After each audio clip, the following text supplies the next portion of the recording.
How's everyone doing? Let me go ahead and start sharing. I'm gonna start sharing.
Y'all gotta excuse me. I'm just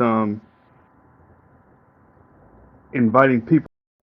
I got my brother Moon coming up. My brother Moon, What up, though? what's good, man? It's good to be back, man. I'm out. I'm free. He's out of TTP, huh? Out of the TTP, man. Like I'm bonded out. Like I'm out on parole, fresh out of jail. Out on bail, fresh out of Fresh out of jail. jail, California bro. dreaming. Can y'all hear me? I got headphones in. Let me make sure y'all can hear me. Yeah, you good. All right. If I can hear you, they can hear you. All right. How's it going, Moon? What you got going, bro? I'm waiting on these 2-cent stamps to come in so I can do my box. Yeah, man. I need to go get some $1 stamps, and them things is like $40 a pack. B, it's crazy. Damn, you should have told me, dude. I had just got some for $20 in the actual freaking store. Now, like the 2-cent stamps is apparently what you use on the 1093, but No, I'm I talking mean about the one I dollar have some stamps dollar for like stamps. stamping I documents have for some the postmaster. I have some actual dollar stamps, and then I bought some global stamps too. You say what? Said I bought some global stamps, and then it was like the flower on it, and then I have an actual dollar stamp, which is like the dollar on it. Mm. What up, Ampu? What up, Pooh? What's up, Lee? You know it. Hey, hey, how are you? I'm gonna go ahead and drop down. Doing well. You gotta go nowhere. He's not gonna bite. I promise. Lee, don't leave. It's okay. I'll mediate. Ah, she left. Mediate with what? I don't know, man. I'm just trying to, I'm just trying to keep the peace because I'm fresh out now. I'm fresh out, so I'm like Gucci. I'm playing by the rules. I'll Look, never play by the rules. Nigga, I'm a criminal. right, but I don't want to get look, but I'm a I'm not a TikTok criminal. Like I still want to appeal it. I want to take her all the way to the TikTok Supreme Court. Get over the bullshit. With the bullshit. I'm, I'm Morning, just Miss saying. Tasha. Hello. How's everybody What's up, feeling? Cos? What's Good, going good. on, Miss Johnson? Hey, hey now. All right now. All right now. What's up, buddy? Hey, I got a What's up, buddy? individual I want to hook you up with. So on some real estate. So Okay. I do. I appreciate that. Okay. And for everyone that's on here, all 12 people, 10 people, 9 people, Kasha sells homes in the state of Texas, so the Texas Republic, The great, the great Texas State. Republic. Texas state. Hmm. So I just want to Yeah, I like do. so hey, so you looking I for just a want to home? allow I just want to allow myself to reintroduce myself because I'm out the penitentiary. Well, You so know, I'm back. you ain't been able to do any lives, but you've been able to post, right? I can't. I wasn't able to do no lives or get. I could post, but I just do no lives, and I couldn't get on anybody else's live either. So Because you've been posting some fire I've been though. missing my people, you know. Yeah, man. Posting that fire, huh? Hey, man. I gotta tell you, I got the mentor giving me the direction. I got the mentor giving me the Who's direction. that? Who's I ain't gonna lie that? to you, man. Like, come on, you already know. Steve. You already know. You want to make me say it? He Go already Steve ahead. knows He's Daniels. too. over there It's all love. already. Go Honorable ahead. Chief Give it Executive to and him. Pool. Honorable Chief Executive and Pool. I just put up a video about the Administrative Procedures Act and how it just usurped all the different laws in the country. Administrative Procedures Act. And Okay, okay, I got that. Okay, yeah. This is yeah, Administrative Procedure Act of 1946. Once again, 1946. yeah, but once again,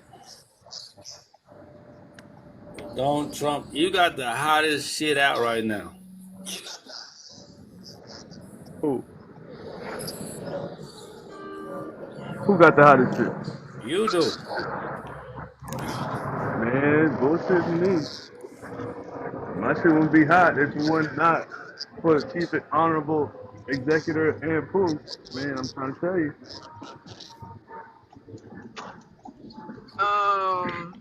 I really like the community here. You know, you guys ain't trying to, cut nobody down. You're giving people their props, you know what I'm saying? Helping one another out. You know, this is what it's supposed to be about. Love is love.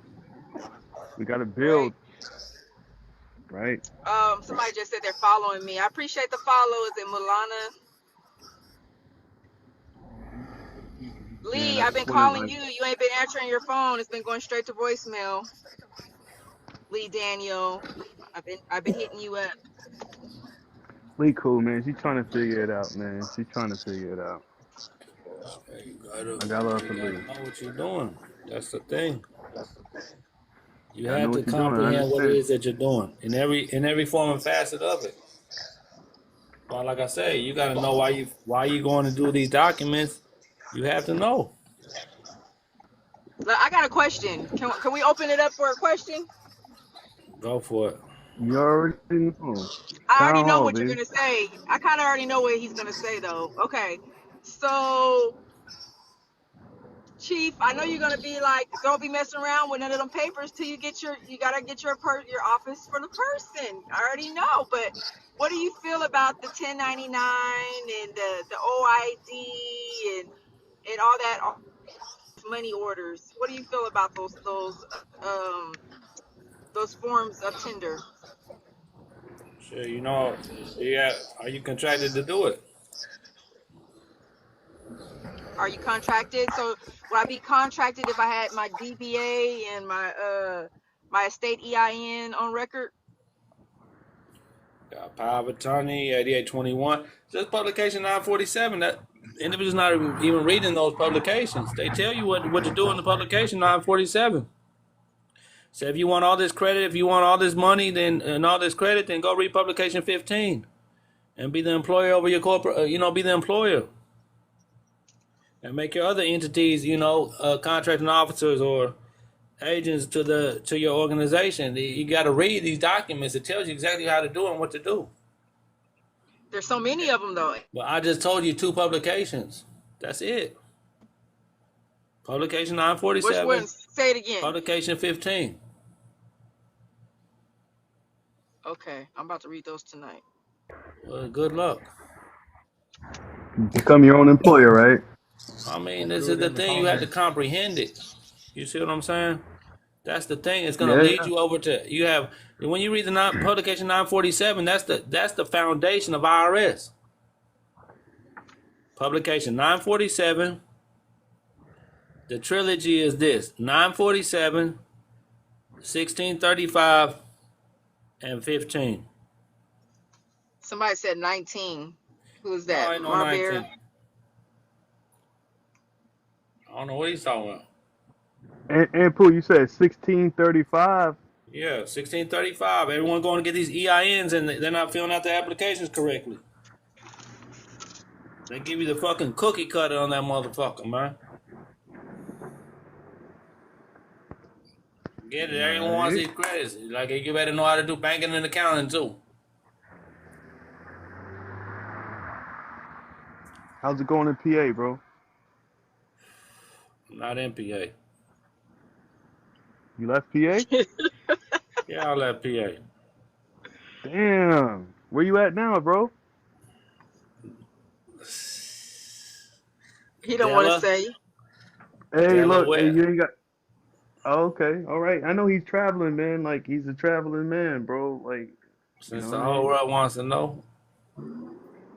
I'm sorry, man. I didn't mean to ask you publicly. You know. Listen, man, don't be sorry. Be fucking careful. You're right. You're right. Unless you want me to call you a sorry motherfucker after you say I'm sorry. Because only sorry motherfuckers say I'm sorry. Right, there you go. You're right. Yeah, we couldn't say that Look, growing up. look, I almost said it again. He loved to say it though. I gotta every time, Kosh, I'm telling you, I gotta always be like, quit saying that shit. But you know he's difficult. He don't want to hear that shit. A little difficult. A little difficult. Moon was good.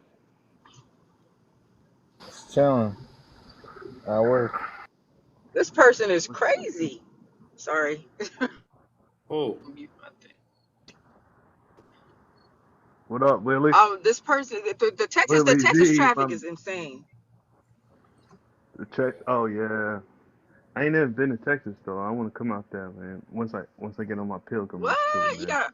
I'm mad. I just found out there was a rodeo. I missed the rodeo. Everybody was going to the rodeo. And I was like, oh man, I don't got no hat. I gotta have the boots and the hat. I can't go just regular tennis shoes. You know what I'm saying?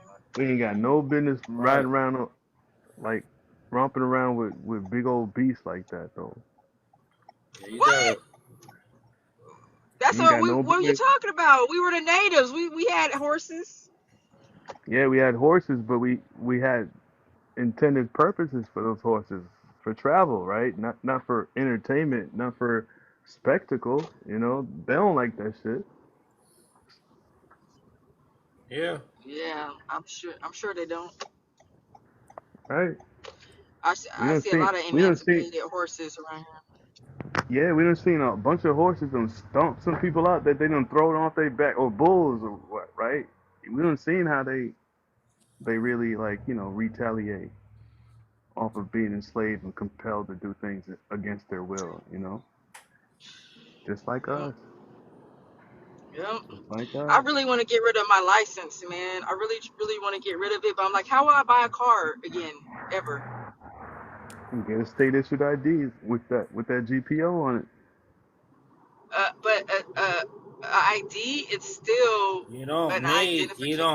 you don't need no driver's license. The only thing that To purchase a vehicle? Yeah, to purchase a vehicle, you don't need no driver's license. Power of attorney. Don't even power of attorney. The only thing about it is you're not gonna be registered with the state after you buy it, so you gotta have a tow truck come and pick it up off the lot and tow it to where you need it to be towed to. You're not using that And registration. I hear what you're saying, but it's almost like trying to go get a job and I have no social security number and look American. They don't be going for it, man. It's just be because you have to know what you're fucking talking about. That's the thing. You can go in there and command what you want. You over there like already defeated. Like, oh yeah, it's just like this lady that came on. She came on my live and she didn't even say, hey, what's up, Ampu? I just bought a car with a stamp. And had the whole fucking had my whole 54 people like, oh, well, what you doing? She's explaining it, and she went right back to the stake. She went right back and got the social. Went right back to get the driver's license. She got a stamp. Why? Because this is the thing. She wants things. Everybody wants things. They want things. I have a passport. Okay, she had a passport too, but she went back because the dealership told her she needed a driver's license. Oh, you need insurance. Oh, you need this. Oh, you need that. So guess what? The dealership just became her master. Because she did everything master told her to do. Go get a license. Okay. Yes, master. Go get insurance. Yes, Yes, master. master. And Right and now. she said, I told them that I want them to register the car, or not register the car. They registered anyway, and she's in, I think, California. She bought it in Nevada. Like, the story was so crazy. She went like around like 9 different things, explaining the shit. All the people on the panel was confused as fuck. They don't know what to do. Oh But she yeah. bought the car with a stamp. You No, have she about 2 weeks. she commingled, her whole situation. And within 90 to 180 days, it's gonna be the Macarena. Yeah, when you Hey, have a brand Macarena. new car, if you buy a brand new car right off the lot, you have somewhere around 2 weeks before they destroy the original manufacturer bill of sale. So Right. you have to request it right away. If not, right, then all you can really do is establish that you have like some sort of higher interest or claim on it, and that's kind of how you just establish that you have some kind of title over it. Is you just assert a superior claim. Right, Tony. Like, cause I've been trying to get my original contract for my Prius, only because I know all of that is estate property, right? And if I can revenue, I will, right? But I called the dealership. The dealership. Oh yes. Let me see if there's anyone in the finance department that can help you, right? Oh, there's nobody in the finance department. I can take down your email address and I'll have them email you the document. I've done it twice, and that was about almost a month ago, and they've never sent it to me. Now I called the bank. And the bank sent it to me. They sent me the installment agreement, but I don't have the purchase agreement. I don't have any of the documents I signed, like as far as registering the car, or the temporary insurance that they all of those documents I don't have. Whose name is the car in? My estate, the estate. Is in the estate? You already changed over to the estate?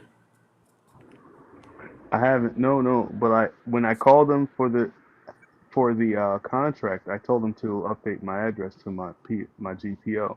Okay.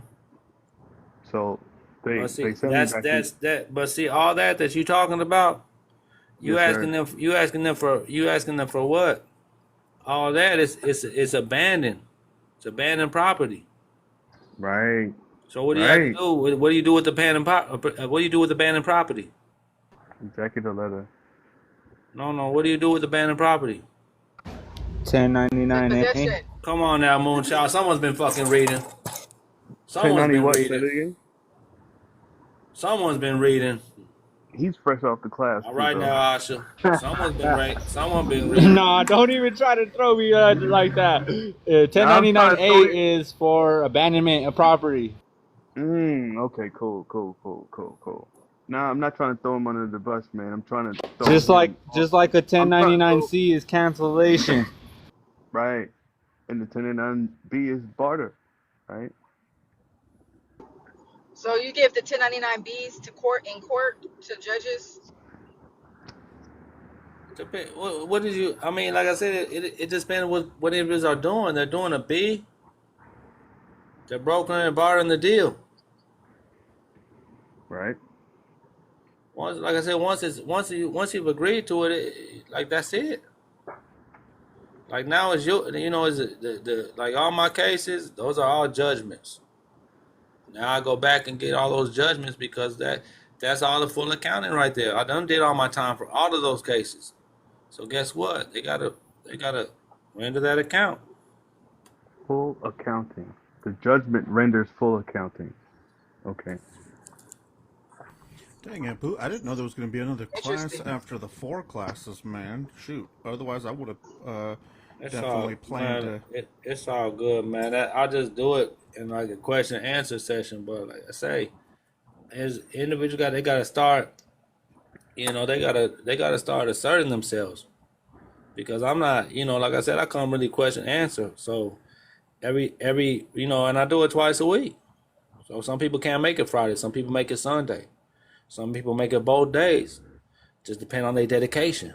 So it's like I said, just because I have these 4 class people, oh, you charging it? Yeah, I charge. But guess what? Ain't no one talking that shit I'm talking. No one. Nobody. Nobody. So I don't want to hear it. Right. And like I said, it's a lie. So I'm trying to get individuals to, and they're going. And I'm glad that Mr. Difficult got off the H2H, HMH. That's. I don't know, and Pooh, like I was writing my constitution for my unincorporated association today. Yeah. Well, see, this is the Right. thing. You're gonna have to go back and do your application over again. You see what I'm saying? For For the the DBA? for the unincorporated.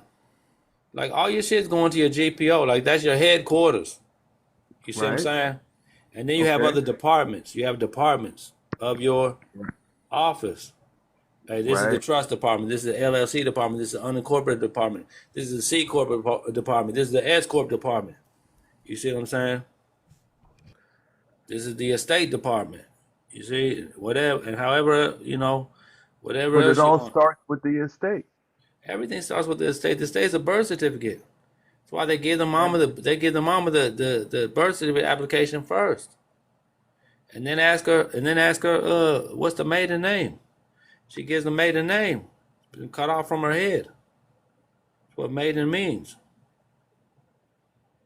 Okay? So they cut her off from the head, cut off from the head of the household.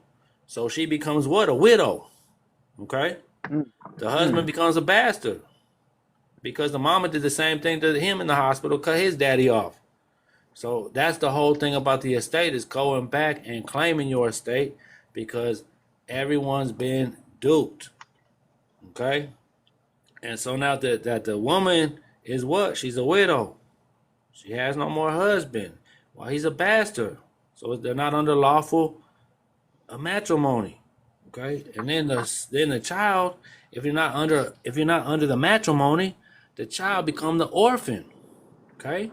So we're out here as orphans, and guess what? The state comes in and adopts us right away. And they put us in a stray book, and then they come adopt us right away after no one claims Like us in the 2 stray book. weeks, like a week. No, it's got to go through the international venue first. So So now when you see, okay, go ahead.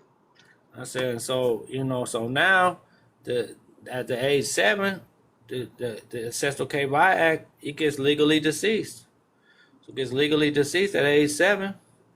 And then after that, like I said, it's probated and they're gonna keep it under safekeeping because you're not mature enough to come and get it. Why? Because it takes competency. Why? Because they have a court called probate. It means to prove. So you have to prove that shit's yours. You have to prove that you have the rights, titles, and interests to that entity. If you can't prove that, they're like, "I'll see you later, bye."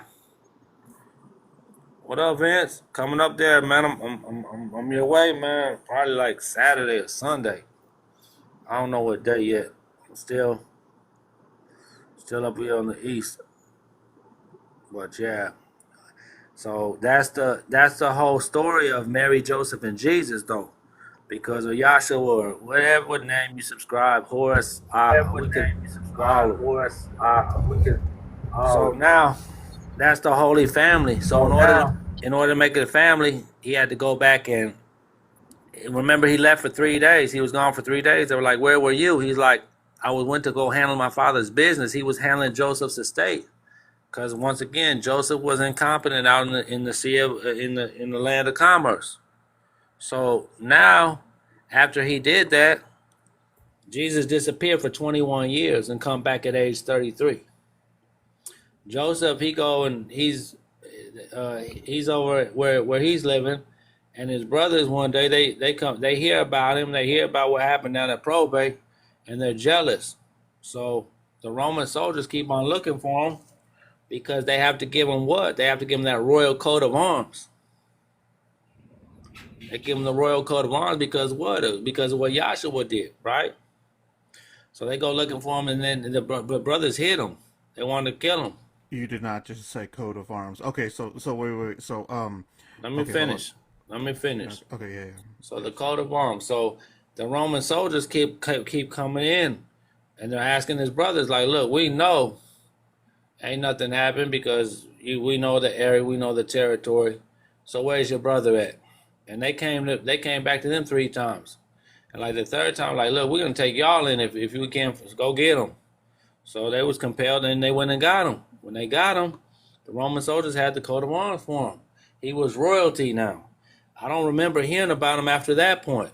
Him and the Virgin Mary went in to go live their lives, whatever. Okay, so now that's the whole story. And this is why it's all the Old Testament is trust law.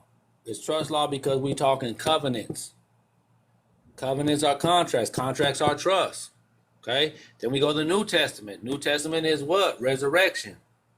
So you have to be reborn. In order to be reborn from a fiction, you have to go get that name decree to be reborn and have eternal salvation.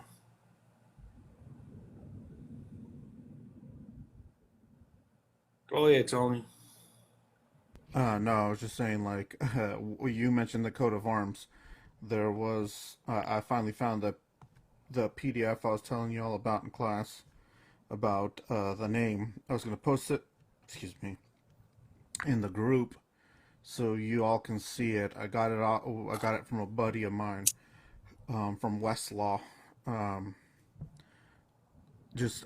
looking for the PDF of it, but I found it the other day. I'm like, this is it.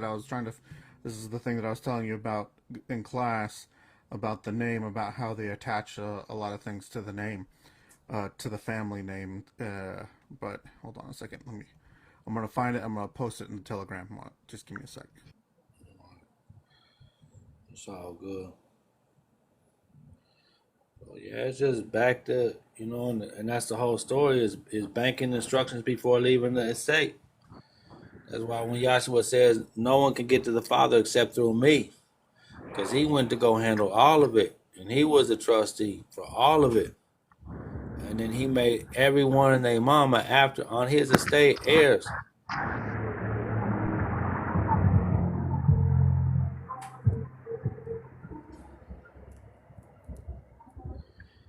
He paid the debts for people that didn't know how to pay the debts. That's the principle. That's the Christ consciousness. Being your brother's keeper. Being your sister's keeper. HMH. No, ain't no HMH. It's just, it's definitely not no HMH. This is My the brother's thing. keeper, bro. Yeah, My brother's brother's keeper, but you got to keep up. That's the key word. Keeper. You got to keep up. They got to keep up. If you keeping them, they got to keep up, right? If you keeping them, they got to keep up. It's difficult. How long you been on it? Man, real strong since 2021. Real strong. Since I got kicked in the chest and thrown in a box. And I was like, I didn't do anything. Okay, I found it. So it's called the Name and Arms Clause, and apparently this is also referenced in Black's Law Dictionary, 11th edition, 2019. So it states, it is defined, the Name and Arms Clause, and this was, I guess, first recorded in a legal dictionary in 1843. A clause in a will of settlement transferring property, providing that the property's recipient must assume and continue using the testor's or settler's surname and coat of arms, or else the property will pass to another person. Doing business as the assumed name. Kill all presumptions. Kill all presumptions. I was reading through the Minnesota for the unincorporated business today, man. Yeah. That's what's up. I'm gonna post this one. Which one should I? Oh, crap. Is How it? you fight the birth certificate claim? What are you fighting? I don't get what you're saying, user. I don't get what you mean. It's not about fighting, but I mean you can. I mean, All right. I I just Right. wouldn't posted Who's it advise to it. the. I like just who's posted claiming it your to birth the certificate? main Telegram channel. If y'all want to have a look at it, but you can see the little footnote that it's pulled off of Westlaw. Wait, Tony, what you looking up? I just posted it in the chat. The names clause. What is that? Somebody playing the piano? Somebody playing with their gadgets. That's all that. Yeah, but I've been reading through that redemption manual, and I'm applying it too because I got a parking ticket recently, right? So I'm going to mark it. I'm gonna do what I gotta do with it, per the rules, right? Per the rules that are already out there written for everybody, you know, for everybody to read. I mean, I didn't come upon it Accept it for until honor. yeah, and then use the Accept stats, everything. Shit, you want it? You gotta pay me. Here you go. I'll be more than happy to give you this. right? Send it right to the treasury, registered mail. And then claim it though, You said what? and then you claim it though, right? Man, shit, you got it. You got it. You can put it. It's different ways, yeah, to claim it. You can firm book it. There's many different ways to track. You're tracking everything that you're doing. And Right, you're accounting for everything that you're doing. So right. that's why I say everything is a trust, and everything you have to um, account It's for. it's from exemption to redemption, right? So we all have an exemption. We all are exempt from levy, all of us, because we are the creditor, right? So now we have to redeem that exemption. We have to redeem it. We have to know how to do it. We have to know what we're doing, right? And quit guessing. So that's what this channel is all about, people. Let's get it from the foundation, from the cement, and then we build the house. And then we build. Once you get the foundation, then you build. You can't build without the foundation. We all got exemptions. Now let's go and get User, that you redemption. gotta give the user. I don't know what you're. Am I wrong? No, just speak your mind, bro. Like, tell me if I'm wrong, cause I can adjust. I can recalibrate. I can't tell you if you're wrong. You You see can what if I'm I'm saying? speak I if I'm can't. if I'm I can't. but if All I I'm can out tell you. here, Listen here. Listen closely. I all can right, only tell you if I would do it, if I wouldn't do it. I can't tell you what to do. I understand that. I wouldn't advise it, or I would advise it. You know what I mean? I mean, I get it, but once again, in the end, this is the coldest shit I'm ever gonna tell you. In the end, it's all you. So even if I tell you something, guess whose decision it is? It's all on you. I ain't gonna turn your paperwork in. Nah. I mean, I'm not gonna turn your paper in. Yep. Yeah. You ain't lying. There's a lot of things that you can do. I mean, you gotta. I Be would creative. tell you to go read the Redemption Manual, Jack Rabbit. The The Jack Rabbit redemption Redemption manual? Manual, just for starters, for beginners, and for those even not beginners, but just to get a clarity of what's really going on You're with talking about What? everything. redemption manual for because like I think they're at 4.5 now, right? They I updated it. don't, man. Listen, that's all that shit's too much. I don't need 1,000 fucking pages to what this redemption tells me in 117 pages. Right. I don't need to go look at. I've looked at all those. It's just a headache. It's on and on and on and on. And I mean, just get to the. I get where people's at, but you have to just get to the point sometimes. I'm not, Motherfucker. reading. It's a $2,000, 2,000 page redemption manual. And 1500 is on history. I mean, I get it, but Right. it's like it's not. You need to know the important things that happened that impacted the United States since 1871. And if you ain't willing to do that, then you ain't willing to do none of this shit because you're gonna have to know his story to complete yours. It's just how it go. You learn a bunch of history in that redemption manual, Mr. Difficult. Man, like yes, and it's He over it's here, and all that's why I just told you, you 3 years in the game, heavy, everyday shit. And like I said, he learning so much in that redemption manual. It's like because it breaks it down.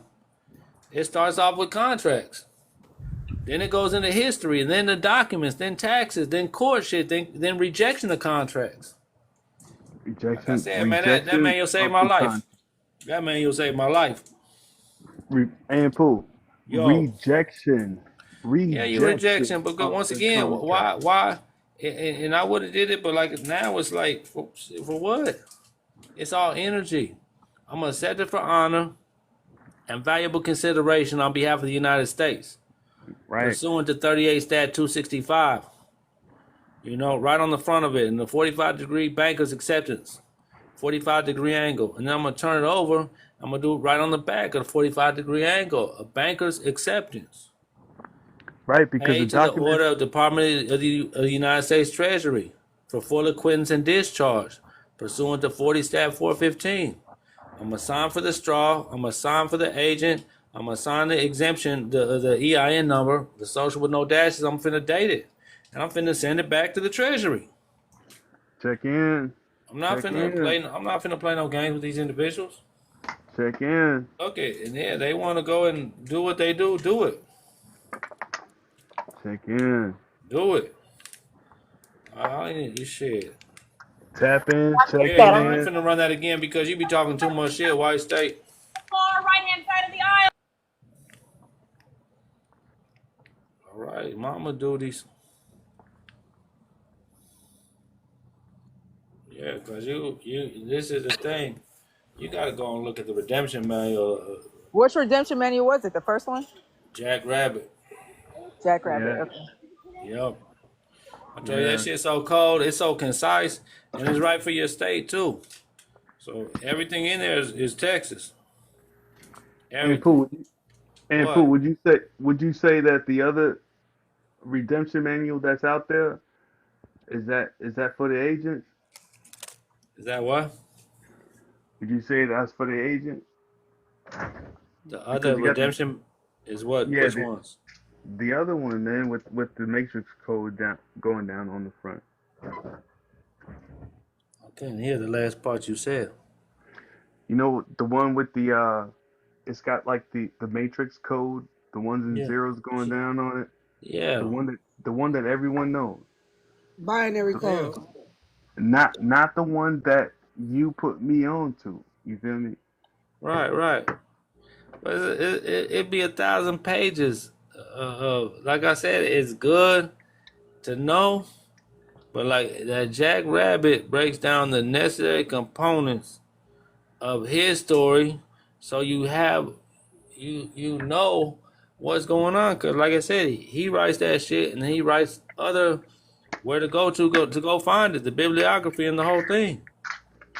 So you're gonna have to do your due diligence. You're gonna have to want to know, what's going on. Not just, oh, I filed this paper, and like I said, it's only paper until you make it work.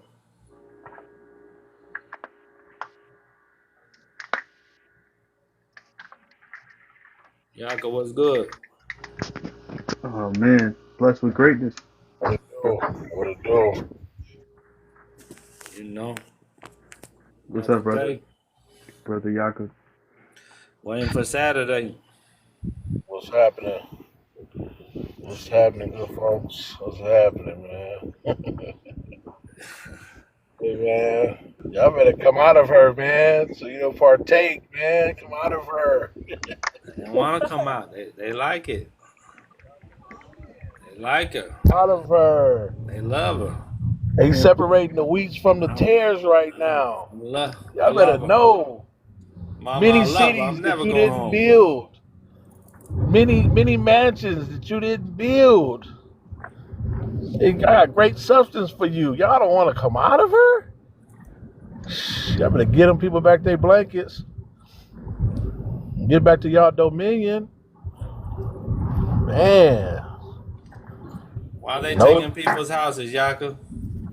Oh, man. Eminent domain. What's eminent domain, Yaka? Man, listen. You can't own it because it Why belongs not? to the Most High. He let you use it. That's it. That's the original usufruct, the agreement, the original contract between the Most High and the people. But you sure sold your estate. You left your first estate, your first state of mind. You left it. You fell from a high place, the highest place of thought and consciousness. You fell from there to your lowest state, to your terrestrial thinking, your exterior self. That's where you fell to. Your flesh is the spirit that quickeneth, the flesh profit you nothing. These words we speak, they are spirit and they are life. In the beginning was the Word was with God, and the Word was God. That's heavy. The Word being the Most High, one verse, spoken word. Y'all got literally, this what it is. You know what I'm saying? Let's get back to that. I mean, man, Ain't it don't though? make it harder for yourself. Ain't it though that they're trying to replace all of the scripture with their own codes? That's like Man, listen. legal's the undoing of lawful. Yeah, they like you said, when you know them, then the truth shall make you free. You know what I'm saying? They can't back anything because they done put word up the law. So all you gotta do is know the word, know who it written, claim your state, get back to the promised land. Promised. It's so many forever scriptures. We're gonna cover it Sunday. I'm gonna hit I'm gonna try to hit as much as forever scriptures now and forever. Forever is today. If it stands forever, then it stands today. Today is forever too. And the Most High's word can't come back void. Men lie when Most High can't lie. So this is what it is, man. This is what it is. Y'all gotta get your mind right. Without that mind, we'll not do nothing. You say what? Most High only speaks the truth. Like when you speak through affirmation, right? You're speaking under the penalty of perjury. And that's higher than the courts. No, it ain't no penalty of perjury. You remember when they used to come into court? They used to have the Bible with them. Right. You remember they used to have the Bible? You know why they had the Bible? Because that was the only true law of the land. Yeah. You see what I'm saying? But once they separated church and state, it was no longer required. You know what I'm saying? Right. That's why they want to teach subject of science and spirit.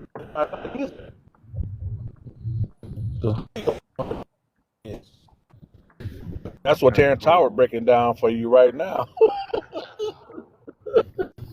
I've been seeing like it's too science fiction for me though.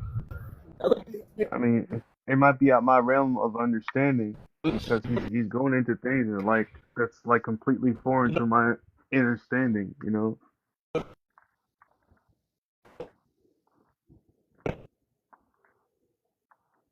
He is speaking though, like I'm not gonna say it. I'm not gonna say he ain't, but like I'm not ready for that because let me get everything I need to get set up first, and then I'm gonna get to Terrence Howard, you know. No, listen. Let me tell you this though. A revelation. A revelation means you've been enlightened. Something has came to fruition. Something was exposed to you or enlightened to you. You've been. I've had a revelation. See, we think of revelation as this doomsday thing. No, it's the revealing of all things, of all truths. This is where we The at. relevant. Yeah. We're in revelation, in the revealing. He said, "Come up It's a here consciously. revelation. Then I'm going to show you what's going to happen hereafter." We're Right, having. because you have unveiled and you have revealed. We got to Yeah, go he's through the gonna. Just like we chaos probably all to had the get to the knowledge, rebuild. had it, we just needed to have it. Sorry, go ahead. No, I just said we got to go through the chaos to get to the rebuild. Everybody's thinking, oh, they're into the and I'm like, yay, we had to get here. Let's get here. Yeah, Well, yeah, right. Right? it's a The process. It's reveal. like that. And That's like why the they Bible say, refers to it as like a birthing, like it attributes it to the pains of a birth. It's yeah, it's painful and it's unpleasant, and that's probably how it's going to be for a lot of people. But for the people who who are ready and preparing themselves, it's probably going to be yeah, much easier. and very exciting. Said the wheat and the tares are growing together. You know, the wheat and the tares are growing together. The Most High is separating the wheat from the tares. Yep.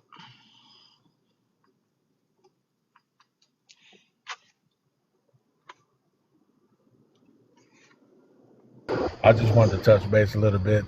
Breathe on y'all a little bit. You know what I'm saying? I yield. Right. Well, Ampu, I'm definitely gonna take more time to.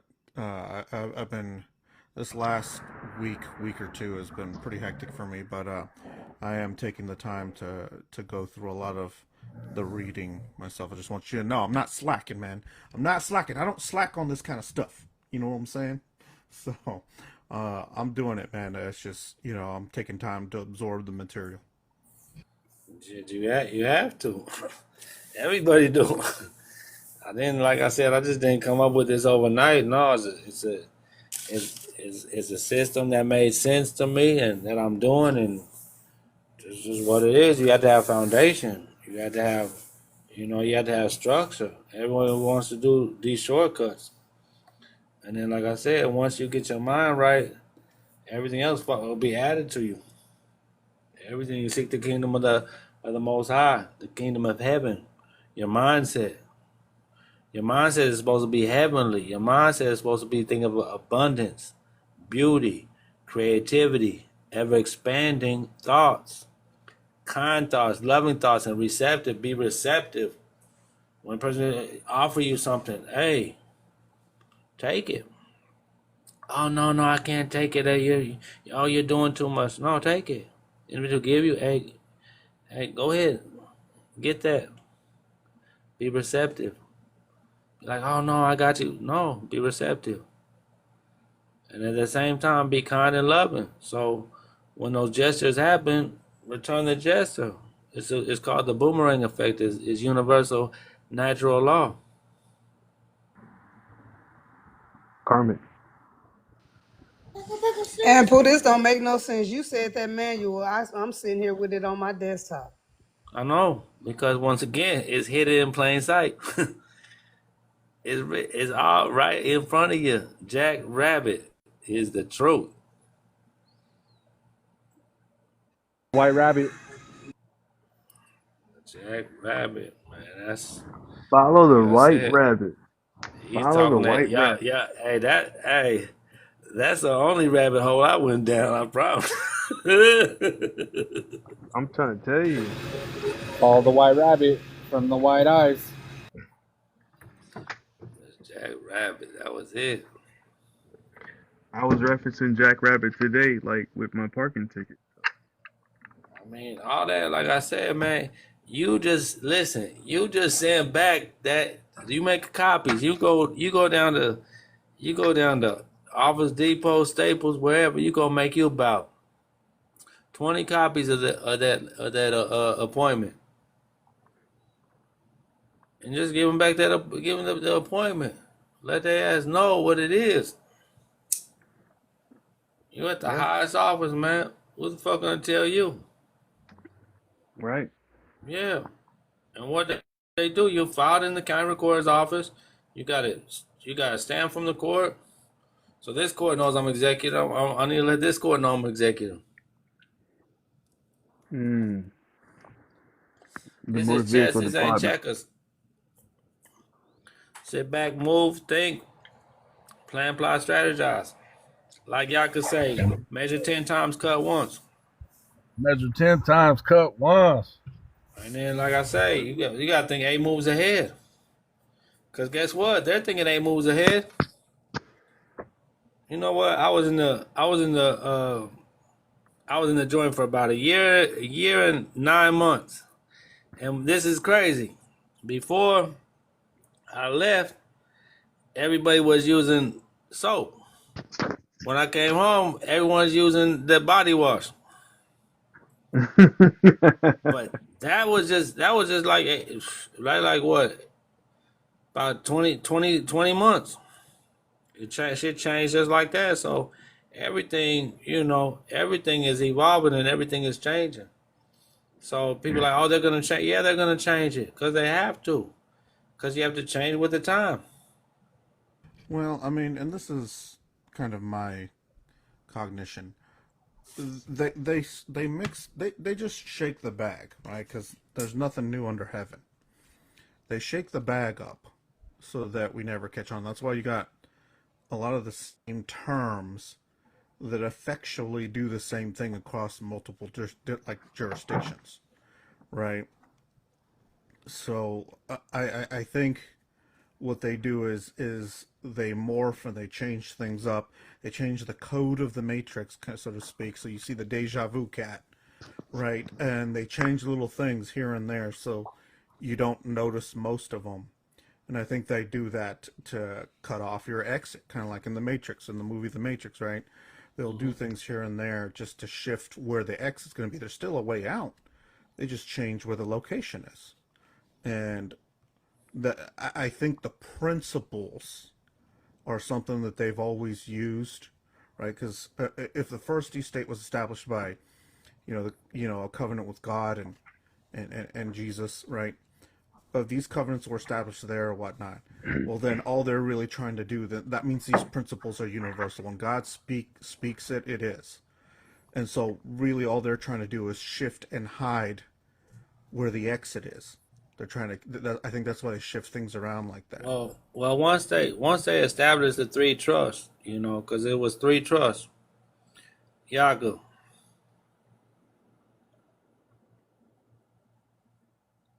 The three trusts, the 3 trusts. Abraham, Isaac, and Jacob. Yep. Those are the 3 generations. Right, and so you have those, and then after they establish the covenants, you have everyone's last will and testament in there. So you knew exactly who was from what family, and how the inheritance poured down to each individual. What's going on, Lenny?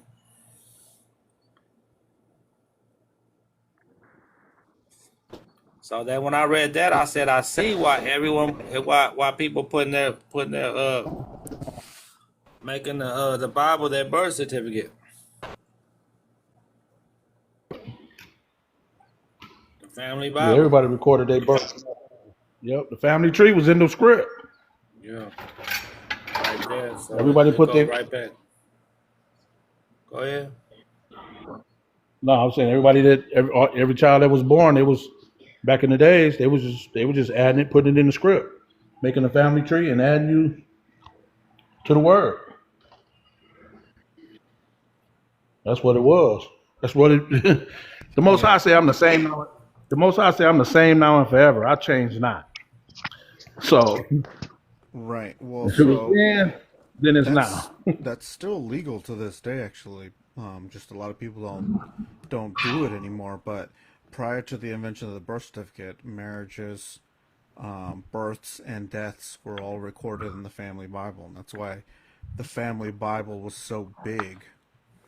Yep. It's like, if you ever seen one of those old family Bibles, like, because I have a duplicate one. It's not like it's a new one that they replicated, but have you ever seen the size of them? They're freaking big.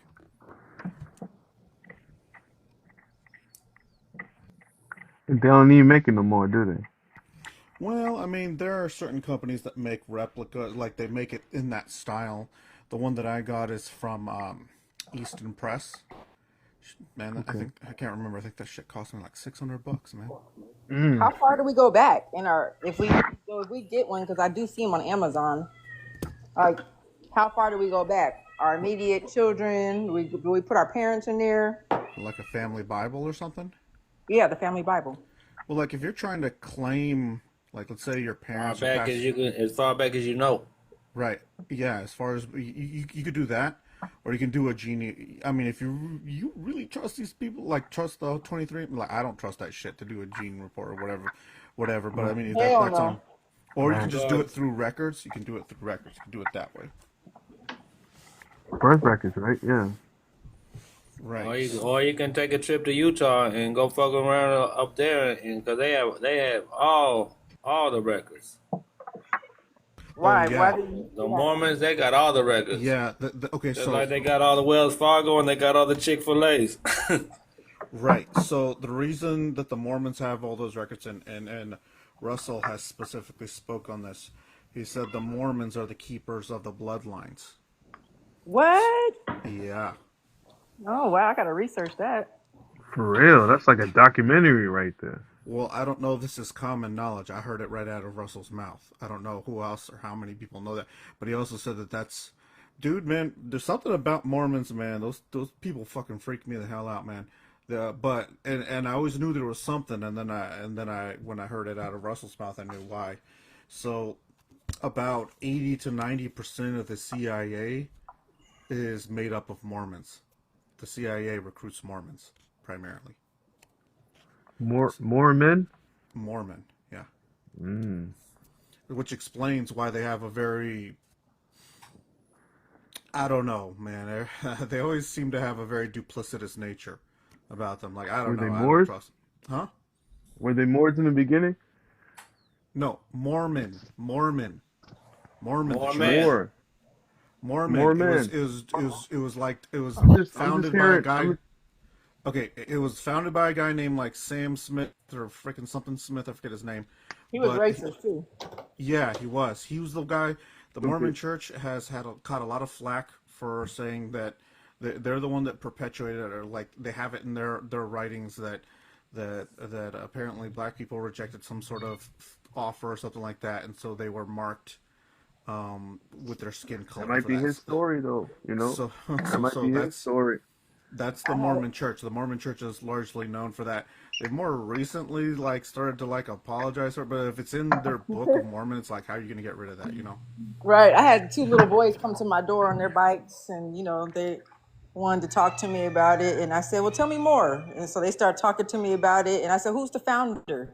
They told me his name. So I pulled out my phone and I Googled it, and I said, "Give me a moment. Just give me like 3 minutes." And they stood there, and I said, I said, "Did you know this guy was racist?" And you should have seen them. They turned bright red.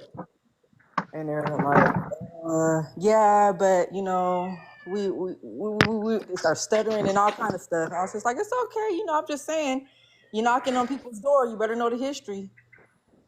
Right. So, But see, when they come and see, this is the coldest shit, right? Because I've studied all the religions, right? So when they're doing that, when they're coming to your door like that, they're on a 2-year mission. And they gotta go and do the mission of what is it, Joseph Smith, because they believe in all this other shit. They got, like I said, they got their own book, but it's just the fact that all these religions, they all agree on one thing: the principle of love. Yep. Ain't no one doing that. Okay, What none about of the them tell a simplicity? story. It'll be a None little of bit them tell a skewed, story. though. Okay, none of them tell a story without the prophecy. Nobody. None of them. I don't care what religion they come up with. You ain't coming up. If you ain't coming through that line, if you ain't talking about Abraham, Isaac, and Jacob, that birthright. See, that's what individuals don't understand. Like, it wasn't written for everybody. Initially, it wasn't written for everybody. Later on, yeah, as other folks got into it, but that's when the Gentiles came into play. But initially, nah, it wasn't. It wasn't written. It wasn't written for everybody. It wasn't. But that's a whole. That's a whole nother thing. This thing was for Israel, the children of Israel, for Abraham, Isaac, and Jacob, solely. Look, the crickets. Well, yeah, and there was the 12 tribes, right? And then as certain tribes, or as they fell away from God, I mean, depending on what part of the Bible you're talking about, God even says that, God says, I Talk will about give the you to whole your book. enemies. You can't do away with no part of the book. The whole book. You know what I'm saying? The whole book, even all the way with Jesus, one they call Jesus. You know what I'm saying? You can't. It's all written to the children of Israel. All of it. You know what I mean? Right, so that's For the 12 tribes. That's what I'm saying. the world. Is he cutting out for anyone Yeah. else? Huh. Yeah. You're cutting out, man. My reception. Yeah, I'm always cutting out when I'm talking that real. I'm always going in and out when I start talking the truth. You know? Hey, Right. look, I just got out now. I just got out, so they watching Man, me. quit cheesing up, difficult. I'm just saying. I I'm just got saying, out, so like I'm gonna keep it light tonight. light tonight. Something slight for Yes, the sir. night. Something slight for the night. Let's keep it moving like All tomorrow right night now. and the next night. You know what I mean? Yeah. Right. So there's the 12 tribes of Israel, and like depending on what time period in the Bible you're referring to, they went through periods where they fell away from God, then came back to God, then fell away from God, and back to God, and also depending on what like period of the Bible you're speaking of, right? It says that God will give them over to their enemies, right? And so you and then by the time you get to the new covenant, it becomes more about the spirit. Then he read a time, Huh? and then it read about a time where he was going to gather them from where he scattered them Right. and bring them into their own land. You know what I'm saying? And you're right. You went to the spiritual. We went from the terrestrial Israel to the spiritual Israel. You said you ain't going to serve me in the mountains or in the temple, but you're going to serve me in spirit and in truth. You see what I'm saying? Right. Well, But and because in no, the old covenant, right, everything with God generally, like when it comes to like some what covenant, is what is it, covenant? What is that? it's a spiritual contract, right? It's a It's a contract, contract. right?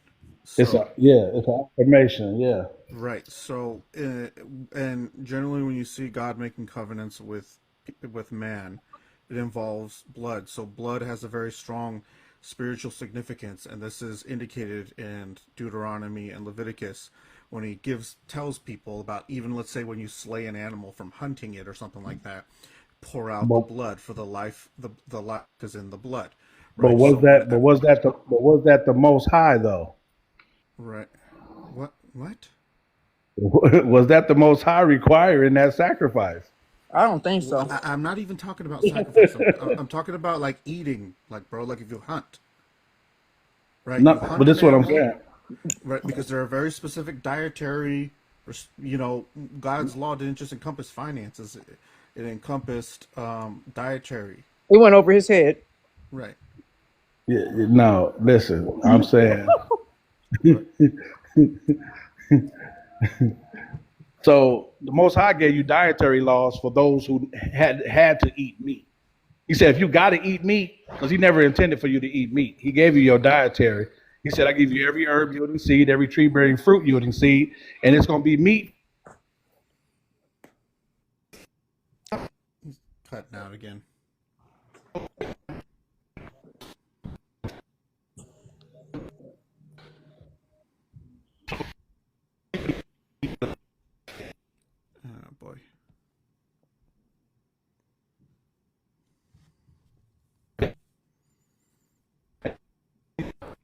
was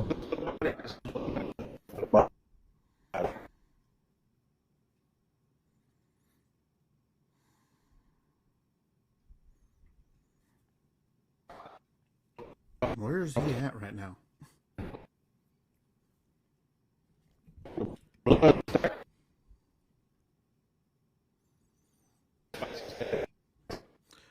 Dude, we cannot hear you. You are cutting out wicked bad.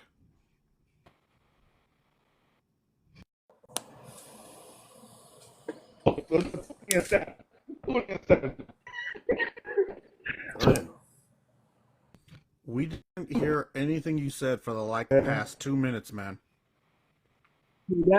That's crazy. But now,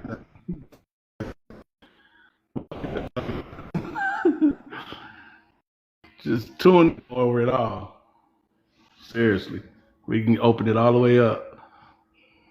Okay, wherever you are Can right y'all now, still hear? stand still, because wherever you are, we can hear you now. Hold up. Oh, now we're losing you again.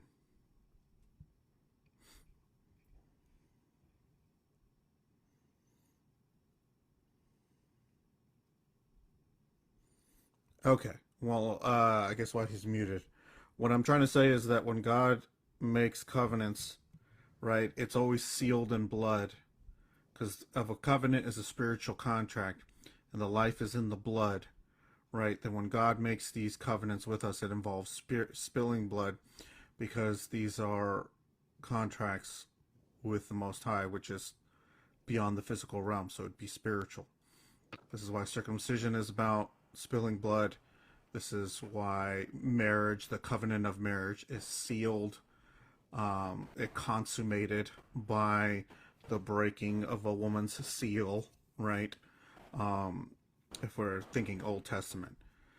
So when we talk about like like what blood represents, right? I think with newer fields of study like epigenetics, I think they're discovering that our blood actually contains memory. And I think this is where we get notions in the Bible of what we call generational curses, meaning whether some of us or whether we in our own history, like whether you did something bad, let's say if you deleted somebody, right? Epigenetics can show that your blood actually gets marked by that event.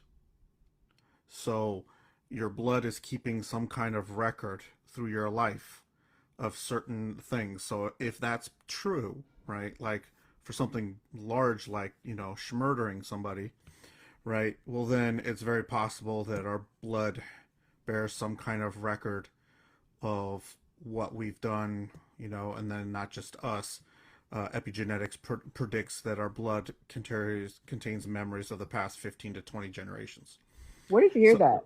I just wanted to know well, about it's epigenetics. Look up a field study called epigenetics. No, I know epigenetics, but I didn't know about the murder part. What you were saying about it marking the blood. That was from epigenetics Right. as well. Right. Because your DNA is constantly rebuilt. Your body's constantly rebuilding itself. So new cells are being born and stuff like that. And so your DNA is constantly being coded with additional information.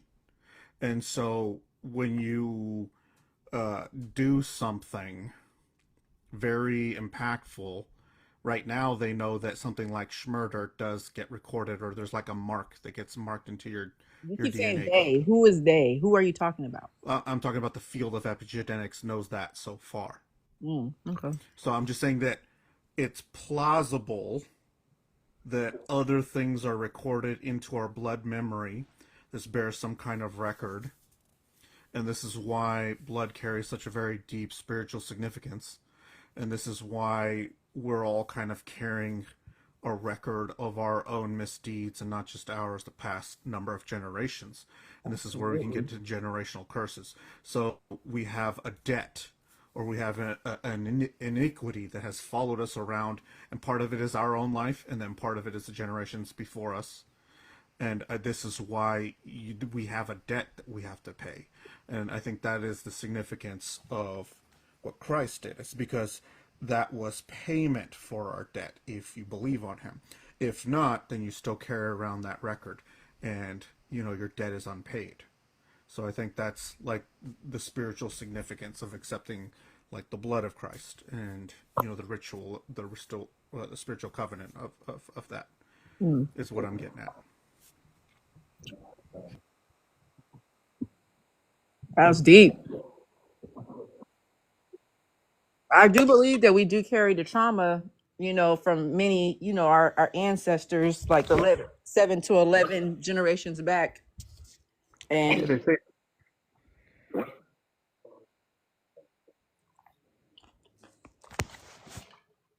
to turn away.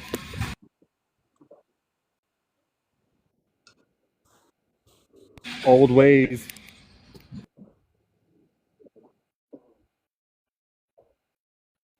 That's my point. Hold on. My point is that let me ask you something. If you like, one time when you were a little kid, you played too rough with your sister and you accidentally slammed her finger in the car door, and now she's missing a finger now as an adult, right? Even though, let's say, she's forgiven you, or let's say whatever it's not, you can't take it back and give her back her finger, right? Let's just say it just got smashed and they couldn't reattach it, right? You can't take that back, and you can never give her the full function of her hand, right? You can never just take back what you did. You can be forgiven of it, right? So that it doesn't weigh on you now, right? And obviously, if she says she's forgiven you but still guilts you with it, then she hasn't truly forgiven you for it, right? So what I'm saying is that when it comes to like truly being forgiven and this and that, that's why you have to accept that spiritual covenant, and then this is why you have to take on a Christ-like nature about yourself, because you have to start forgiving as well, because that's what Christ spoke about. He said, they said, how often should I forgive my brother? He said, I say not 7, not 17, I say 77 times. He's not saying forgive him 77 times for the same thing. He's just saying that you're probably going to have to forgive your fellow brother, your fellow man, many times throughout your life, through many interactions, because everybody's fumbling and bumbling around and messing shit up all the time, sometimes unintentionally. And so, For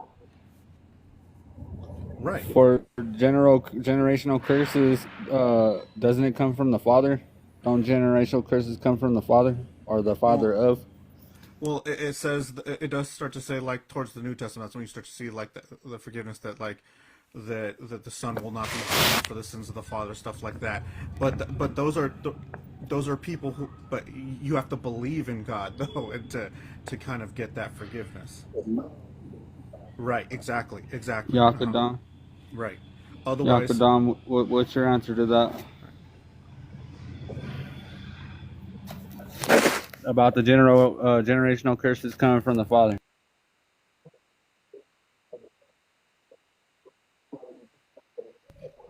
yes.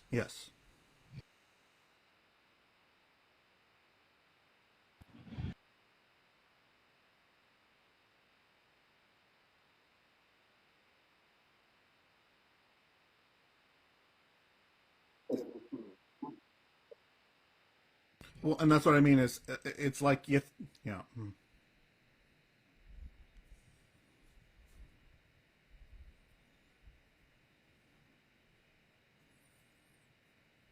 Well, and that's what I mean by, like, you taking on that Christ nature. I appreciate you. That's what I mean. Yeah, that's kind of what I'm getting at.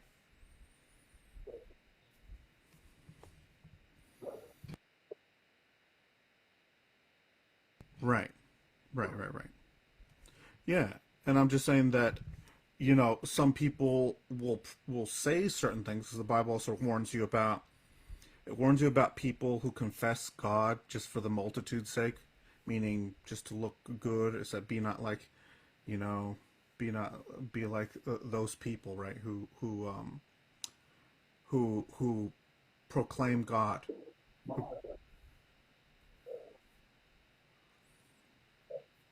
Well, I just mean, like, when they proclaim God for the multitude's sake. It's more so like where you have to start embodying what you believe in, and if you do believe in Christ, right, you're supposed to be become more. Well, you have faith. If you have faith on Christ, right?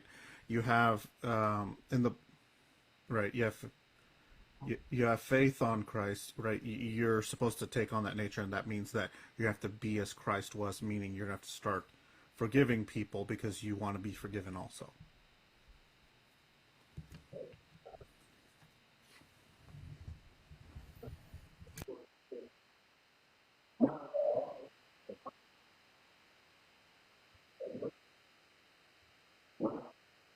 That's really deep.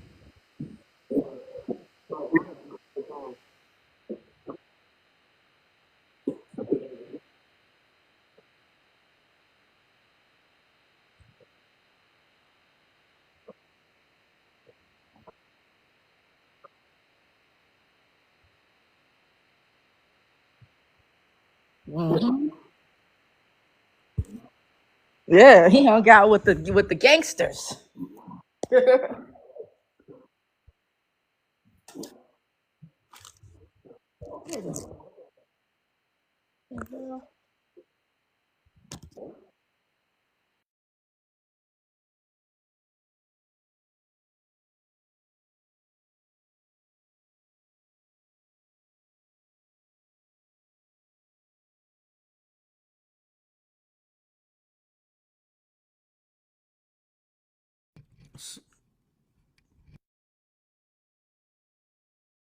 Right. And this is just my speculation. I can't speak to because I don't know how everything will turn out.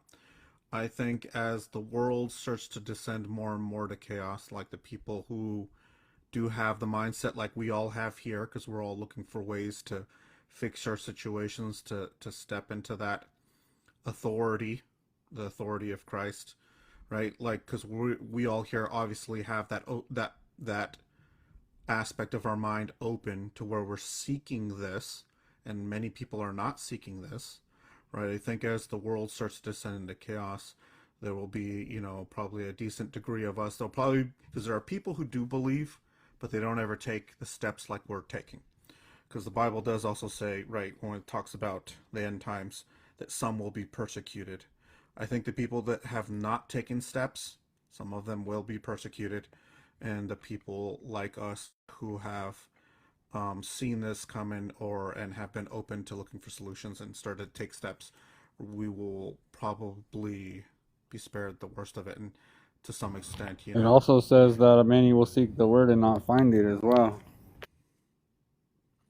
that men will seek the word and not find. Oh, you're talking about like when they seek death, but they won't find death. Is that what you're talking about? No, where it says that the Lord will pull His word away from or His spirit away from the men or the people, and many will seek it and not find it, searching for His word. Because there's people going to be sealed inside their foreheads. What's inside your forehead? Pineal gland, third eye. Yeah, your brain, your mind. You're going to get back to your first estate. Then it's touched not my. It says four angels standing on the four corners of the earth, holding back the four winds, till the children of the living God get the seal inside their foreheads. You see what I'm saying? So yeah, they can seek the word all they want to, but you're gonna know the truth, and the truth shall make you free. And that's exemption. You see what I'm saying? Like he said, don't let their fears be your fears. So as the world turns and crumbles and burns, and that ain't got nothing to do with us. Right. That's the hardest thing for me, because like for my hardest thing is like seeing some of the evil principalities being pushed on everyone, and then everybody kind of giving into that. For me, like I should, right? Because the Bible also says not to give in to like vain philosophies and to not debate the law and stuff like that. But some part of me feels like I gotta try to get the word out there some way somehow, so I engage in debating on a philosophical level sometimes with people to stop abortion. Like I advocate against those things. And so my hardest thing. Judges 14:10 or 10:14. That one really got me, because it's God chastising us for worshiping or admiring other gods. and go and go. What does it say? It says go and The Most High ain't jealous of go nothing. and The Most no, High ain't like jealous of nothing. not being jealous, chastising, That ain't the telling Most. us you guys are That's not the Most you High. guys are we're Those are other deities. That was maybe I didn't convey it correctly, but it's like where God tells us or tells the people who are looking at other gods to go and cry to them because they're not gonna because we didn't seek him, we sought out other gods. Well, what do you the mean most. by that? Those were other gods. What do you mean The by Most that? High. The Most High is edified in creation. It don't require your worship. The Most High don't require your worship. If do you require your children to worship you? No, but you probably do require children to respect you. Do you require them to bow down and worship you and pray to you? No. Are you made in the image and likeness of the Most High? Well, yes. You would like to know. You would like Come on to, now. right? Come on. Well, yeah. I guess I'm curious what you mean because when you look at the Old Testament, it said, So again, if you're made in the image and likeness of the Most High, and the Most High said, "I'm saying now and forever, and I change not." Why would the Most High require you to worship it? It's edified in its creation. It's all living, all knowing. Why would it need you to worship it? well, it's not that he needs it. It's just that Who is he? that it's worth. Who is he? What's that? What do you mean? What's that? Who is he? You're talking about the Most High? Yeah, who is he? What do you mean? He's not the Most High. He's the creator. No, that's something, but it ain't the Most High. Most High don't. Most High. Listen, man. Man. Woo. I think there was a worship gene put in some, like, you know. The Most High. The Most High. And this is why I say the Most High. Because if you can name it, it ain't the Most High. Because you can't name the Most High. You can't utter the name of the Most High. All these people saying, "Oh, Jehovah," and Yahweh and Allah and all of these names, that's not the Most High. Those are gods. Those are deities. Yep. You know what I'm saying? That's not the Most High. When Moses was on the mount, he said, "Who shall I say sent thee? Who shall I say sent thee?" He said, "Aya, Asher, Aya," which simply means I am what I will to be. Tell him I am sent thee. Never gave a name. Because if you can name, the Most High told Adam to name all the birds of the fowl of the air, the beasts of the field, the fish in the sea. Why? So he can have dominion over it. Never gave Adam his name. Its name. Who is the us and the R? Come, let us make man in our image, after our likeness. Who is that? Who are those? Who are those individuals? Okay. So you're talking about the personages, right? I'm asking who is us and who is the us and the R? That you see, that's the Most High, because it ain't. Nobody. Well, then I'm curious then who you think it is. Saturday, you know, Saturday, you know, we can go there. You know what I'm saying? Yeah, we go there. No, I mean I've heard people hint at that because they talk about the pluralities as referencing like legion or something like that. Some people say that because it's referencing plurality that it is likely something malicious or demonic. Who's us and R? Come, let us make man in our image and after our likeness. Right. So you're talking, yeah, that's what I'm saying. Some people have to tie that to like demonic entities. I've heard some people make that connection. I know it wasn't the Most High. Well, then who is speaking right there in the garden? Then Why did the fallen? Huh? Why did the fallen? Maybe it was the Anunnaki, the ancient Sumerians. You know what I'm saying? The fallen, the third of the host of heaven Yes. that fell. Yep. So we've been worshiping. Ain't supposed to be worshiping. They the ones that's jealous.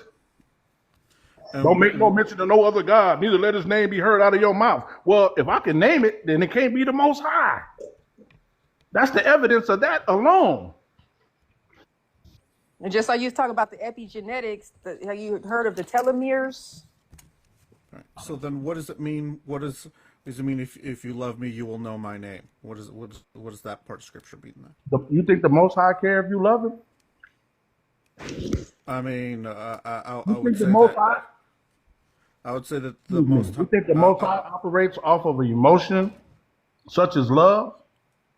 Well, I would say that when we're talking about what the Creator is, I would say in the most basic sense, the How can you Creator edify is him if you don't know him? the what? How can you edify the Most High if you don't know what it is? Well, You that's can't what tell I'm me saying. what it I would consists say of. that in You its can't basic tell me what it sense, consists of if you don't know it. I would say again, I'm literally about to tell you, in the basic sense, it is love. I don't see love murder something. I don't see love kill. I don't see love go straight mad. What are you talking about? I'm talking about love. I'm talking about what you're talking about. Love. Okay. Love is a double-edged sword. That's a double entendre. Love. Okay. You saying the Most High is all love. Is all love, and I'm I'm just saying in the most agreeing. basic sense. In the most basic sense that yeah. But here's the thing: people think that just because you use the word love, that you don't do things that are displeasing, right? It's kind of like telling the truth even when it makes people uncomfortable, right? I think a lot of people in our society have false notions of positivity. They think positivity is just don't tell me anything that's going to ruin my day or ruin my vibe. But if it's the truth, then the truth will bear the fruit of productivity, even if it's displeasing in the moment. So I would say that is showing love by telling the truth, even if it's unpleasant. Okay, that's a good analogy. A good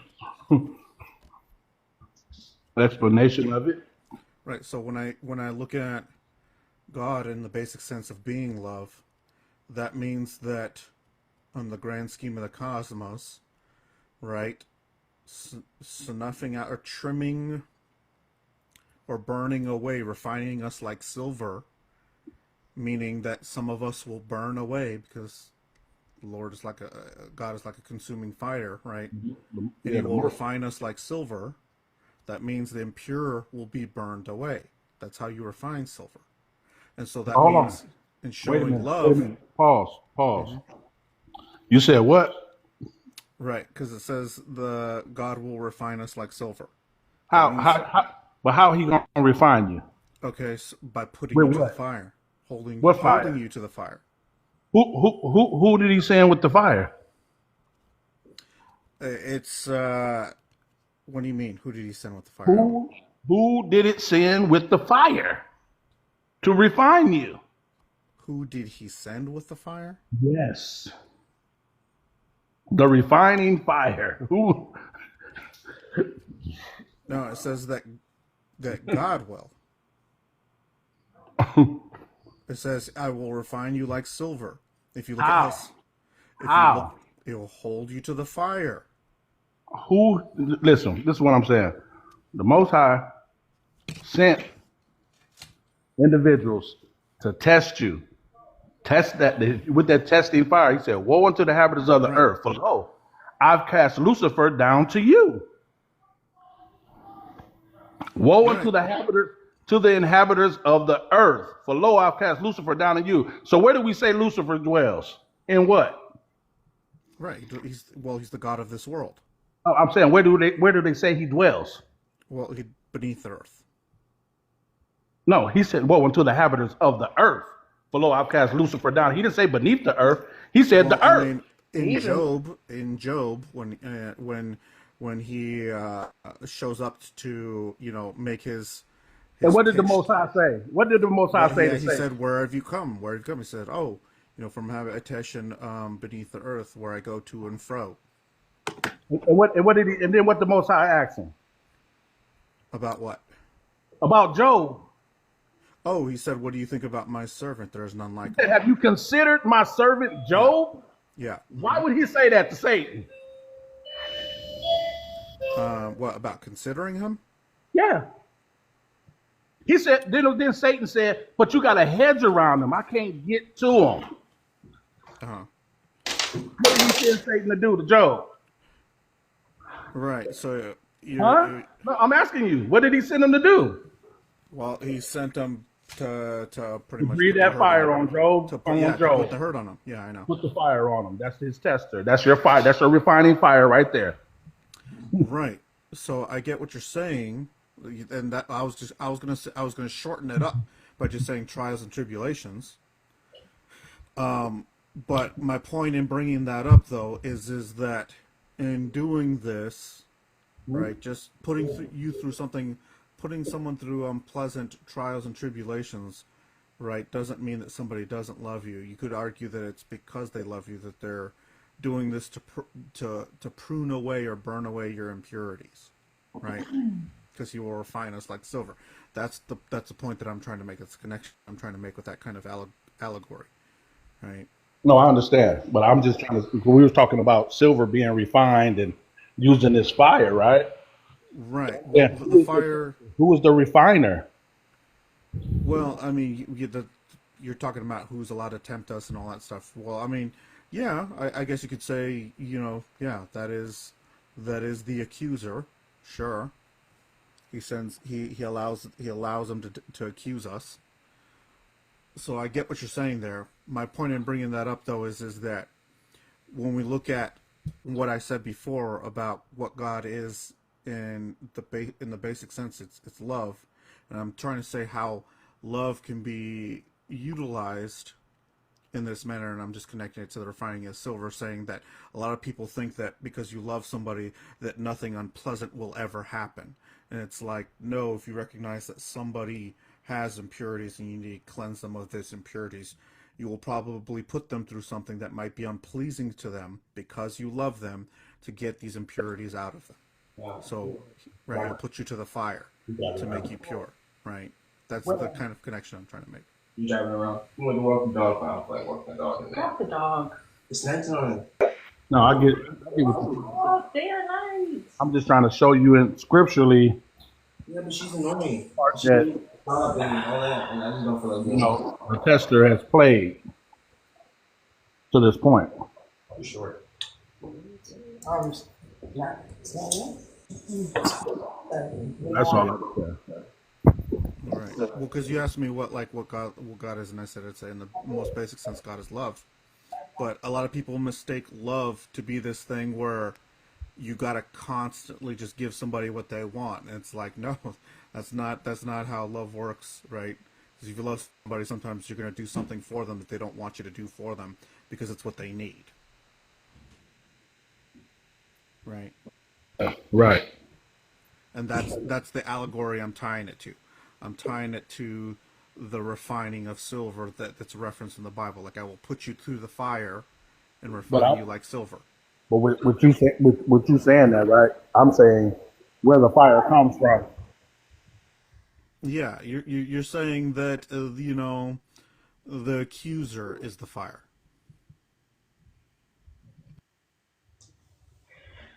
You said what? Yeah, you're saying the accuser is the fire. But the whole reason I got on this tangent, though, is to kind of say, to make that reference. But I was also going to make another connection. The connection that I was saying is if he's holding the whole of the human race to the fire, then that means there is going to be an amount of that is burned away as impure. And I'm likening that. I'm attributing that to the people who will not believe, who will not repent, right? Two-thirds will be cut off and die. It is written. Right. So that's the other connection that I was trying to make. That the refining of the silver and the burning away of the impurity, like in the whole of the human race, it's going to be the infidels. It's going to be the people who have no faith. Yeah, definitely. I agree with you 100% there. Right. Well, because like I get asked the questions like, God, because when people say, "Oh, if God is love, why does He just do all this stuff?" I was like, "Have you ever been a parent, right? And you love somebody, like your child, you're gonna do stuff to and for them that they may not always want you to do." Here's the thing, right? Here's the thing, and this is the problem that I have with the Western hemispheric philosophy of the Most High. You have a patriarchal aspect of the Most High from a masculine perspective, right? And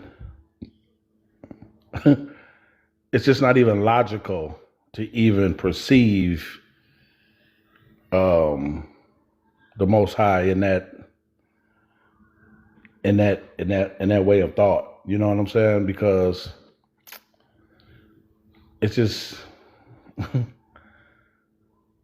it's just weird that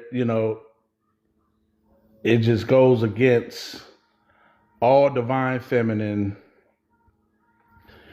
If you know about pathogenesis, the woman didn't need a man to procreate. She didn't need him at all. You know what I'm saying? She was able to have an immaculate conception, so to speak. Like a lot of people think, oh, the Mary story was allegorical. No, she was pathogenesis, and so was Elizabeth. John was immaculate conception, and so was the Messiah. They didn't need a man to procreate. That's and that's a whole nother story. But the divine consciousness is definitely not. I'm gonna say it's all. I'm gonna say it's everything, right? I'm not gonna. Well, so I know what you're getting at, man, and a lot of the people that like I talk to, right? Because when we talk about what is the expression of God, right? Because if God, right, I get what you're getting at, because I've gotten to this discussion before where people say, why do you keep referring to him as a he, right? And it's not to say that I think he's got some balls and some testes like we do. Well, we've been taught this. We've been taught this way of thought. We've been trained this way of thinking. Well, I'm getting to that instead of matriarchal. But your mama nursed you. You know what I'm saying? I'm getting to that. So what I'm saying is the reason he's referred to in the masculine sense is because of the disciplinary and the initiating aspect of his nature, right? So when we look at what masculinity is, it is initiation. And when we look at a lot of feminine aspects, right, it's reactionary. So there's a lot of aspects of the divine feminine that rely on some initiation. I think it's opposite. I don't think so, man. I do. Man is more reactive than that woman. man gets so upset so quick and snap out and react more than that woman would. Well, yes, modern men, yes, because modern men have fallen out of their masculinity. So I agree with you that a lot of men are more emotional now than they've ever been, and I think that's generally a sign of weakness. Like I think a man who's not temperate, right, it's definitely a sign of a weak man, especially if he's quick to anger. So I agree with you there. But if you're using our current time period, well, then we're living in a time period of weak men. So I agree with you that it happens a lot. Yes. So Nothing new under the sun. Nothing new under the sun. Right. So I agree. Right. Yeah. We look at Daniel. I think was it Daniel or whatever. It talks about when men become weak, it'll actually the roles will switch, and the woman will be made to have power over the man. You know how many Always. women raised men? You just don't know it, but it's always been that way. It hasn't been a switch. It's been a takeover. If But it it's wasn't being for a women, if it wasn't for women, we wouldn't have men. Well, and you can say that vice versa. No, at all. You can say that vice versa. This is basically just Yeah. like a chicken absolutely and Yeah. can't. Just like you was talking about epigenetics, it's just some things that is. You have to just look We a wouldn't little even deeper have to men. find We it. wouldn't even have men. Yeah, 'Cause you the already woman produced the woman females is the too. cradle of life, but the man seeds life. That you Right, come and it comes from the But seed you of only the produce man, not females. the Not seed of a always. woman. You only So, produce females. So I was literally about to get into this. I was literally about to tell you. So when we talk about the Father, right, or we talk about God in a masculine sense, we're referring to that aspect, and the reason we refer to him in that aspect is because the masculine, the divine masculine or masculinity in itself is an initiating force. It is a beginner force. It is a pursuing force. It's the same reason why men who are masculine pursue women. And typically feminine is, a lot of aspects of femininity are reaction, meaning they are in response to masculinity. And when we look at how something came into creation, when we're talking about the universe itself, right? The initiation of it, would be masculine in nature. And when we No, talk it about, wasn't. hold on, when we No, it talk wasn't. about, hold on, when we talk about some What? aspect, some What divine, theory? hold on. That's your theory. Okay, so when we talk about, dude, I noticed you like to cut me off a lot, man. Can you just let Well, me because finish? you're not really making a lot of sense. You sounding real I actually, theoretical. well, no, I am making a lot of sense, man. It's just No, you're coming Like, from I an just don't wait, agree. you're coming from an hold on, ideology of Western Hemispheric psychology on a depiction of what they considered the Most High, and that's error. Who considers Yaka. men? Like, I'm just Yeah. Wait, guys, hold on. okay, You man. guys just like 5 minutes ago came to an agreement. So like, let's not get so quick to No, start. no. I'm listening to what he's saying. I'm just saying. If we come to a disagreement, we don't have to lash out at each other. Yeah, but I'm just like that's error, man. That's Well, not a. I just want to make my point, man. If you disagree, No, go ahead. I don't care. I'm not going to argue with you, man. Go ahead, bro. Okay, so I'm saying that if there is an initiating aspect of God, which would be represented by a masculine sense, then there also must be a response or a reactionary aspect of God that brings things full circle, meaning like in the infinity sense. We look at the symbol for infinity, right? It is a figure 8 flipped on its side. So that means that everything has to come back in on itself. And this is where you get the notion that from God is all things and to God is all things. So everything goes to and fro. And what's in the middle of that figure 8? A nexus point. Right? And so what I'm getting at is when we're talking about the feminine aspect of God, right? The best way I've heard it explained is God seeded the realm of earth with life, and the realm of earth itself is the feminine aspect of God in the sense that it is life-sustaining and bearing, which is representative of the femininity. This is why we call Earth Mother Earth, because it is bearing, life-bearing. Okay. And then we are the seed that was seeded here. Right. Okay. So what you said? Seed. What was the egg? Well, I mean, that's one way to look at it. It's like the Earth is like an egg, or it's like our development vessel, right? It's our sustaining vessel in the same way that once a sperm seeds an egg, right? That egg, that organism, that thing, the womb, right? But yeah, but everything. That's the feminine aspect. But everything in the beginning was pathogenesis. Right. I've It's heard of it. it's pathogenetic. Right. I've heard of what you're talking about, and people have So like. can I just say this right quick, and then Sure. I hear what you're saying. Yeah. So if it initiated from pathogenetics, and it didn't need a masculine to seed, it was already set that way. That way, everything that came was pathogenetic. It didn't need it still to reproduce. It didn't need it, and we still have things that is in nature that's still pathogenetic. You see what I'm saying? So if it was like that initially, then was it masculine that was seeding? Well, so when I talk about masculinity as an overarching concept, right? Just replace the word masculine with initiation, right? Meaning the starting thing. It's kind of like if you flicked a marble that was sitting on the table and now you got that marble rolling because you initiated something. You I started something. it's So not so much that I'm separating. I just I don't want to separate. I feel that it was all one. well, I mean, I agree with you that It was that it was it's very likely that all one. everything came into existence at once.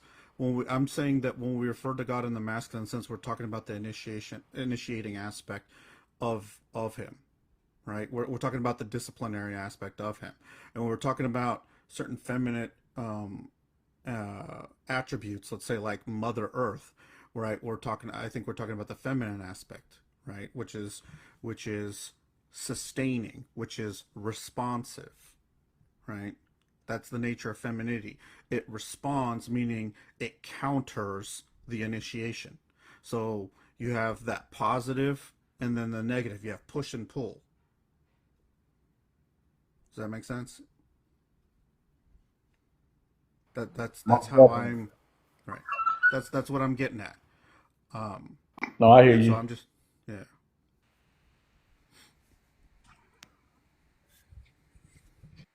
Hold on a minute, guys. I got to take this call right quick. Go ahead. So can we transition now into how this is applicable into the mindset, like into the mindset needed in order to manage and control and operate? Well, and I mean, I think the key thing to keep in mind is with God, there's always balance. And this is why, like, I think people mistake, I think the over, I guess, or the over masculinated parts of the Bible as somehow saying that women are not needed or the feminine is not needed or relevant. I think people mistake Nobody's that, and I would disagree with that. I would say no, it's a counterbalance to us, right? All right. Kasha, you had something to say? Yeah. Oh, I said nobody said that, but how I look at it is totally different. So everybody has their point of view on God and stuff. How I look at God is that I am that. There's not like a worship, it's more like a relationship, I would say. And I know that it's real because, I've had like clairvoyant things happen, intuitional things that only one can say that was given by something that was higher than themselves. So I'm not saying that God does not exist, but what I'm saying is that I'm just a piece of that because I am that consciousness here in form, and so are you. Like you're me, like you're myself, but you're a different aspect of me, and we all have different aspects because we're not the same, even though we come from the same source of all. Like we're all like broken up fragments of one Right. source. Encapsulated in our own bodies. And Well, and so when you that's talk about, hold on, you had your yeah. turn. Okay, sorry, I thought you were done. My No, bad. yeah. It's all right. Let us go. So basically, how I see it when you start talking about these, to me, ideologies of thought process, you are keeping yourself in a box still. Like growth is very multidimensional. And once people think it and they put in their mind that they know, they won't look no further. You can't have a belief. Absolutely. You have to have a total knowing. And by knowing, you're not going to go off of what somebody else is writing, no matter who you think wrote it. You're going to put all that stuff to the side and you're going to figure it out from the discernment you have from self because you are God. So you're not going to need all these extra, like outside ideals and man, woman, and all that because you know that it just is. It's Right. everything. There's not like one part that's bigger or more initiating than the next. It just is. It And is. somebody wrote it, right? Is now, real is without a shadow of a doubt. Right. No. So I think maybe it's just the way, because like when I talk to, like, and this maybe is just like, I think I want y'all to like comprehend where I'm coming from, because I try to open people's minds up to the concept of God, and that means meeting people where they're at. So oftentimes when I'm talking to like normal or non-believers, right, and I'm trying to open them up to the possibility that there's something grander than themselves and they should get to know this and start that exploration, right? I have to meet them where they're at when it comes to their communication. So I throw around words like belief, but yes, I agree what you're talking about. Like when it comes to your own relationship with creation, then yeah, that's going to be unique to you, and that's the whole reason why we say you have your own, like, you have a unique relationship. You have your own personal relationship with God.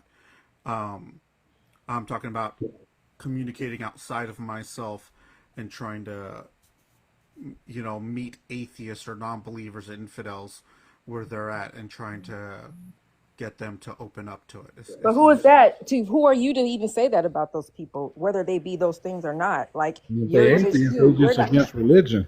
Hold on. Yeah, that's judgment. You're placing judgment on where you think somebody's level is, because that's on your perspective and and then how your perspective was formed from your environment. You didn't come out just knowing these things.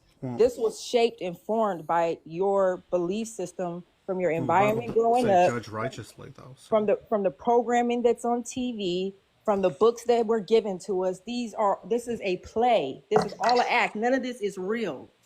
This is just a test.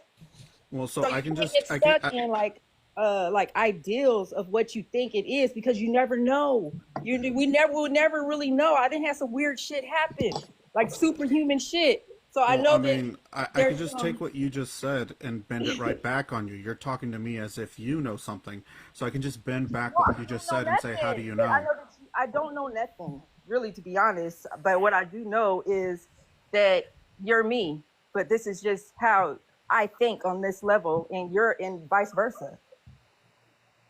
Right. Well, you're still trying to convince me or argue something to me, right? No, I'm just black, and so we talk kind of like hyphy and animated because that's the spirit within us. But it's not to like diminish you, your thought process. Well, I'm just saying. I'm taking. You said that I was doing something like that, right? So I'm taking your logic and I'm kind of reversing it on you. Did I say that? You said to me, these were your words, and correct me if I'm wrong, because I don't want to misquote you. But you said something to the effect of, like, who are you? Because that's judgment, right? So who are you? Tell them anything. And while you're doing that, you're doing exactly what you're kind of like getting on me for. I'm not. You're telling me, right? You're telling me. So then I can just take what you said and bend it back on you and say, well, then who are you? Okay, right? You could. And who I am is me telling you yourself that you're placing judgment on others, calling them infantiles and certain things, and putting them in a thought process. Infidels or whatever to call. I don't even know what it means, to be honest. Infidel is Latin for unfaithful. Okay. So whatever it may be, whether you're calling them pink, purple, or blue, you know what I'm saying? You have faith, and that shows. So you calling someone an infidel is the opposite of you, right? So it doesn't really matter, though, because that's just them having that experience as you. This is what I'm trying to, it's just we're all here on different levels, which gives us different angles of perception, like angles, like views. You're just seeing things in a different dimension in this time and space. But it's all the same because it all collides. But just on the way you think, that spectrum of thinking is just your thinking. But what I'm saying to you, which is a judgment, is that it's limiting yourself because you're in a stiff belief. I really don't know the right way. All I know is that right way might be for you to be a Jew, him to be a Muslim. That might just be his right way. It doesn't mean that he's not going to get to the same destination. Okay, so then why are you telling me if you just admitted that you have no knowledge? Okay. So, well, hold on.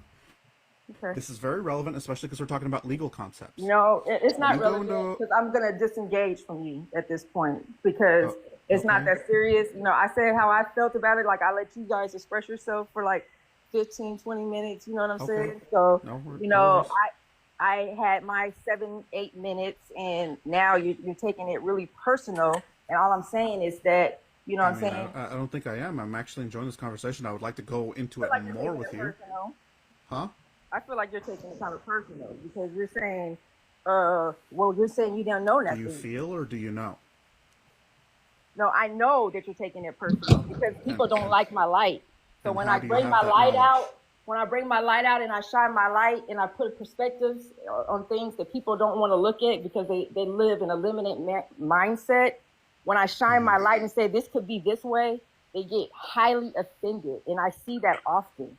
And what is, so it doesn't so bother how do you me, have the what I knowledge? ain't going to do is just going to keep on giving you my energy because I'm starting to realize I'm feeding a vampire.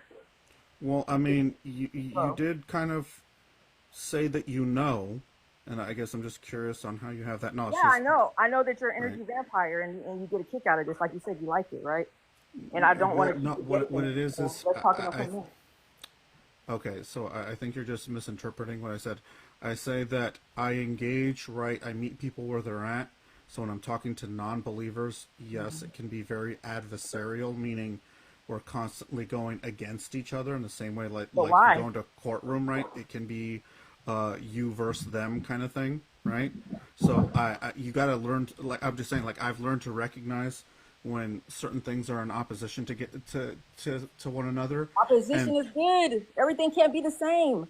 Right. I know, but things are either true or they're false. So that there's means no truth or false. It's your thought process and it's mine. Okay. Doesn't mean that the way you think is wrong. It's just how you think, and how I think is how I think. Yeah. Well, I mean, it's just you said when I asked you if you think or you know, and you said you know.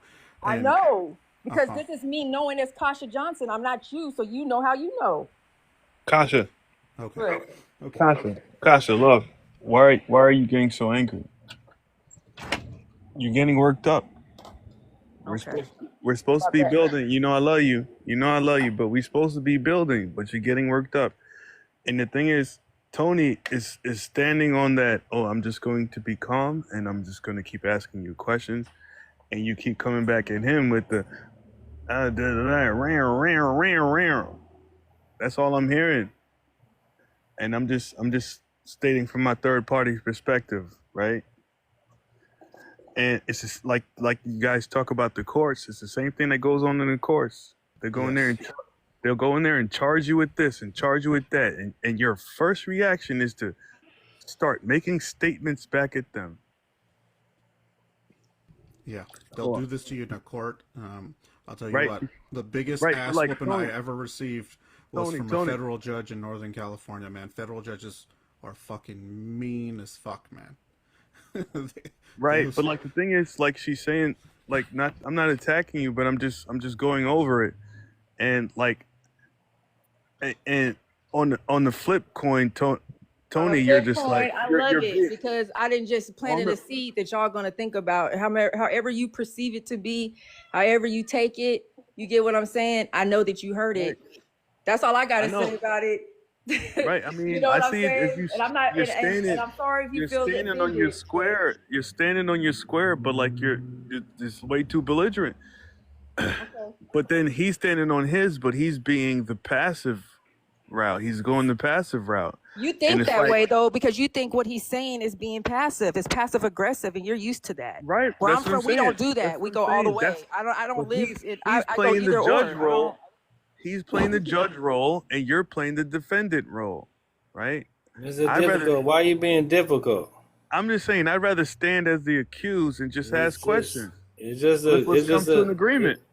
There's not going to be no agreement. That's what I'm saying. That's what. Obviously. Listen, Mr. Difficult. Everyone thinks differently, right? Right. Everyone's going to set their office up completely different. It's okay. It's like you. This is how you think. Okay, this is how I think. Okay, cool. You Right. don't got to keep on going back and forth with back and forth. Cause guess what? You're not gonna think his way. He's not gonna think your way. So like the shit's over. Really. I, Let's move on. Agree to right. That's what I'm disagree. saying. It's like I'm just saying, like the conversation was getting into like a courtroom case, and they were It, both Said that I pleading. wasn't And but disengaged, but now I'm getting the one. This is crazy. I said I don't want no, but to. you know I love you, though. I'm just saying, though. I'm just I mean, saying. we can But move on. We can move no, on. that's I mean, not I was cool. enjoying the Mr. Difficult. conversation, but I sure, did we can. say that I don't want to, talk about it no more or whatever. But I'm the one that's getting questioned over and no, over. don't So No, take when I it personal. respond, I'm don't not take taking it it personal. personal. No, I'm just putting things to I'm in not perspective. talking to you. Oh, I thought that was him talking. No, I'm talking to Mr. Difficult. Oh. Mr. Difficult, you gotta just let them be who they are, and that's it. Everyone's gonna think different. If everyone thought the same, this be a boring motherfucker. We wouldn't even have this call right now, because everyone would be acting like monkeys. I mean, Everything they see, they go and do. I agree. I agree. I agree. I just like step in and We can move mediate a on. We little can move bit. You on. trying to be, you trying to be Judge Difficult. Sit Oh your ass yeah. down somewhere. Don't. Don't. Sit your ass down somewhere. No, we can Trying move to on. Like I judge said, difficult. I'm not Or trying change to. it. Magistrate difficult. Yo, I'm swinging the gavel. Goddamn No, you not. it. Yo, hey, no disrespect to anybody. I'm just saying, like, Man, you difficult, man. We don't want to hear this shit. Now you said what you said. I just got out the penitentiary. Now I'm on parole. Man, Nigga, I'm on yeah, parole. you're gonna violate the first day. I was saying though, like that's why I got to get in there and swing that gavel. All right, order, order in the court. Right. Yeah. Love, guys. Please continue. But No, it's all good. It is all good. Yeah. So, quantum grammar. That's the next step, y'all should. It's good stuff. yeah, man, that's probably like my year 7 right there or something, bro. Like, It's like my year never. Have you gotten to look into it at all? I looked at it. I looked at it, and I wasn't going to English when I was going to school. So, Dude, I was never that good at English. I was never that good at but grammar. you love this shit though. That's your passion. You love it. Dude, You love it. It's working for you, and you love it. It gives That's me a great. headache sometimes, but Well. yeah, like it's very useful. Let's just say that it's very useful. I mean, sad for those that get it. Dude, I mean, okay, so Ampu, Yeah. I've seen people at the conferences that are definitely like in the 60, 70 year plus range, and they get this stuff. So, I mean, I'm just saying, Ampu, what's your excuse? I don't want to fucking get it. Okay, that's a good It excuse. ain't I don't have no excuse. I just choose not to do it. Yeah, because the bank and treasury ain't asking me for no syntax. Right. But I get it. Like I get why like I said, it'll if everybody was on syntax, it would shut the world down. I completely understand that. I mean, I just said I don't like English, and I wasn't doing, no English, so that was my whole thing. Right.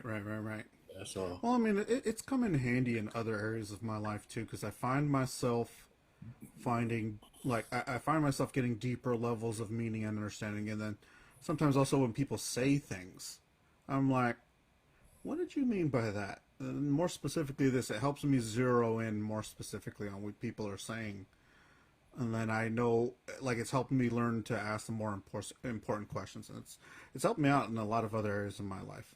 Like kind of like how I was telling you that I do discussion debates and stuff like that, and I try to push back against what I view as evil principalities and ideologies. Yeah. I said I looked at it. I got some things that I done it on one of my documents, but it wasn't like the whole thing wasn't, you know. Right. The whole thing wasn't, you know, it wasn't. That was for like my DBA. Right. Yeah, that was. I did that for the owner, but that's that's as far as it went. Right. But it's just I use it for a certain reason, and then like I said, based on what I know, as far as the status and in position, what I wanted to have the owner's address to be. I just set up like that. Use that lowercase name with the syntax. Right. Well, it's kind of like this is the simplest way I think anyone can grasp the concept. If somebody told you that 3 plus 5 was 17, right, you would know that it's wrong. You said 3 plus 5? Yeah, 3 plus 5 is It like is 17. well, I mean, if you perceive it that way, I guess you could say that. But I'm saying that you can syntaxually show that it's incongruent. And that's the whole point of the syntax, is to show that certain things don't line up. They're not coherent. And that's kind of how you invalidate their authority. You look at the words that they're saying, and like if somebody gave you a math problem, and they really were asserting that 3 plus 5 is 17 or 18 or whatever, right, you could invalidate that by showing that it's just incoherent. And therefore it lacks authority. Yeah. See, I don't want to even talk to these motherfuckers. You know what I mean? What? I just want to give them papers. Hey, let me ask you a question. Hostess with the mostest. Damn. You're a legal fiction person. You're into legal stuff. He likes to know stuff. Okay. Well, I was shot in 2014. And the guy that shot me, now 9.5 years later, they say he's incompetent. He's got dementia. So he cannot be tried again. He's already been tried.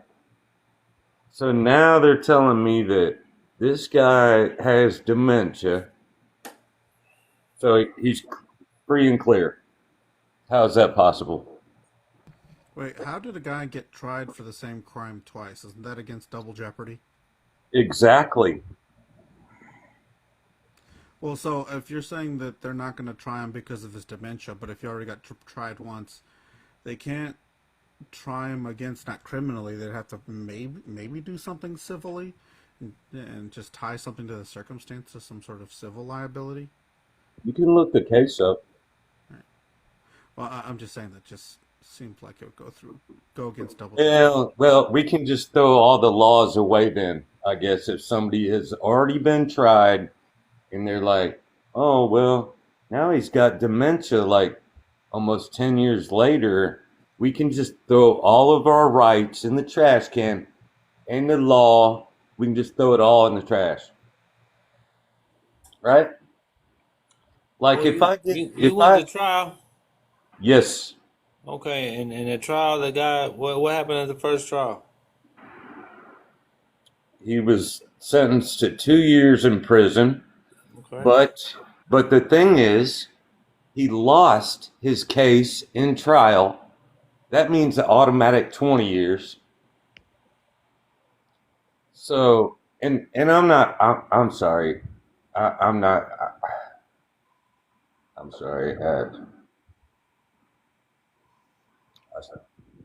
I don't need to speak so harshly. But that's the case there, you know. Can anyone define what's going on? Yeah, he did prison for 2 years, right? Nope. So what happened? He went to trial and lost and got what? He got 2 years and went for 5.5 months. They let him out. He's at his house right now. Oh well, shit, he know how to get out of jail. Well, usually when they sentence you for something, usually if with good behavior, usually you'll do a fraction of Oh, time. no. It was a mandatory 2 years. Mandatory. They have a mandatory bid bond, performance bond, and payment bond, and it releases you immediately. No, he went to prison for 5.5 months. Once again, I don't either. you didn't hear what I said. You're not listening, yo. I'm trying to listen. Go ahead. Forget it. What? There's a debt. There's a debt that he's been charged with, and he figured out a way to clear the debt and get his ass out of there. That's probably, I guess, that's the only way, huh? One of them. I guess his bond is... The bond can take me down. I'm sorry, go ahead. You good, Moon? Oh, you could take it down now. It's been up for a minute. What does it say? I like to ask for permission to my own property. Yeah, it's just a comic about I'm here to telling the states I'm here to ask to own my property. Oh, okay. Right. Yeah, you think you own property? We don't own anything. The goal is not to own anything, to control everything.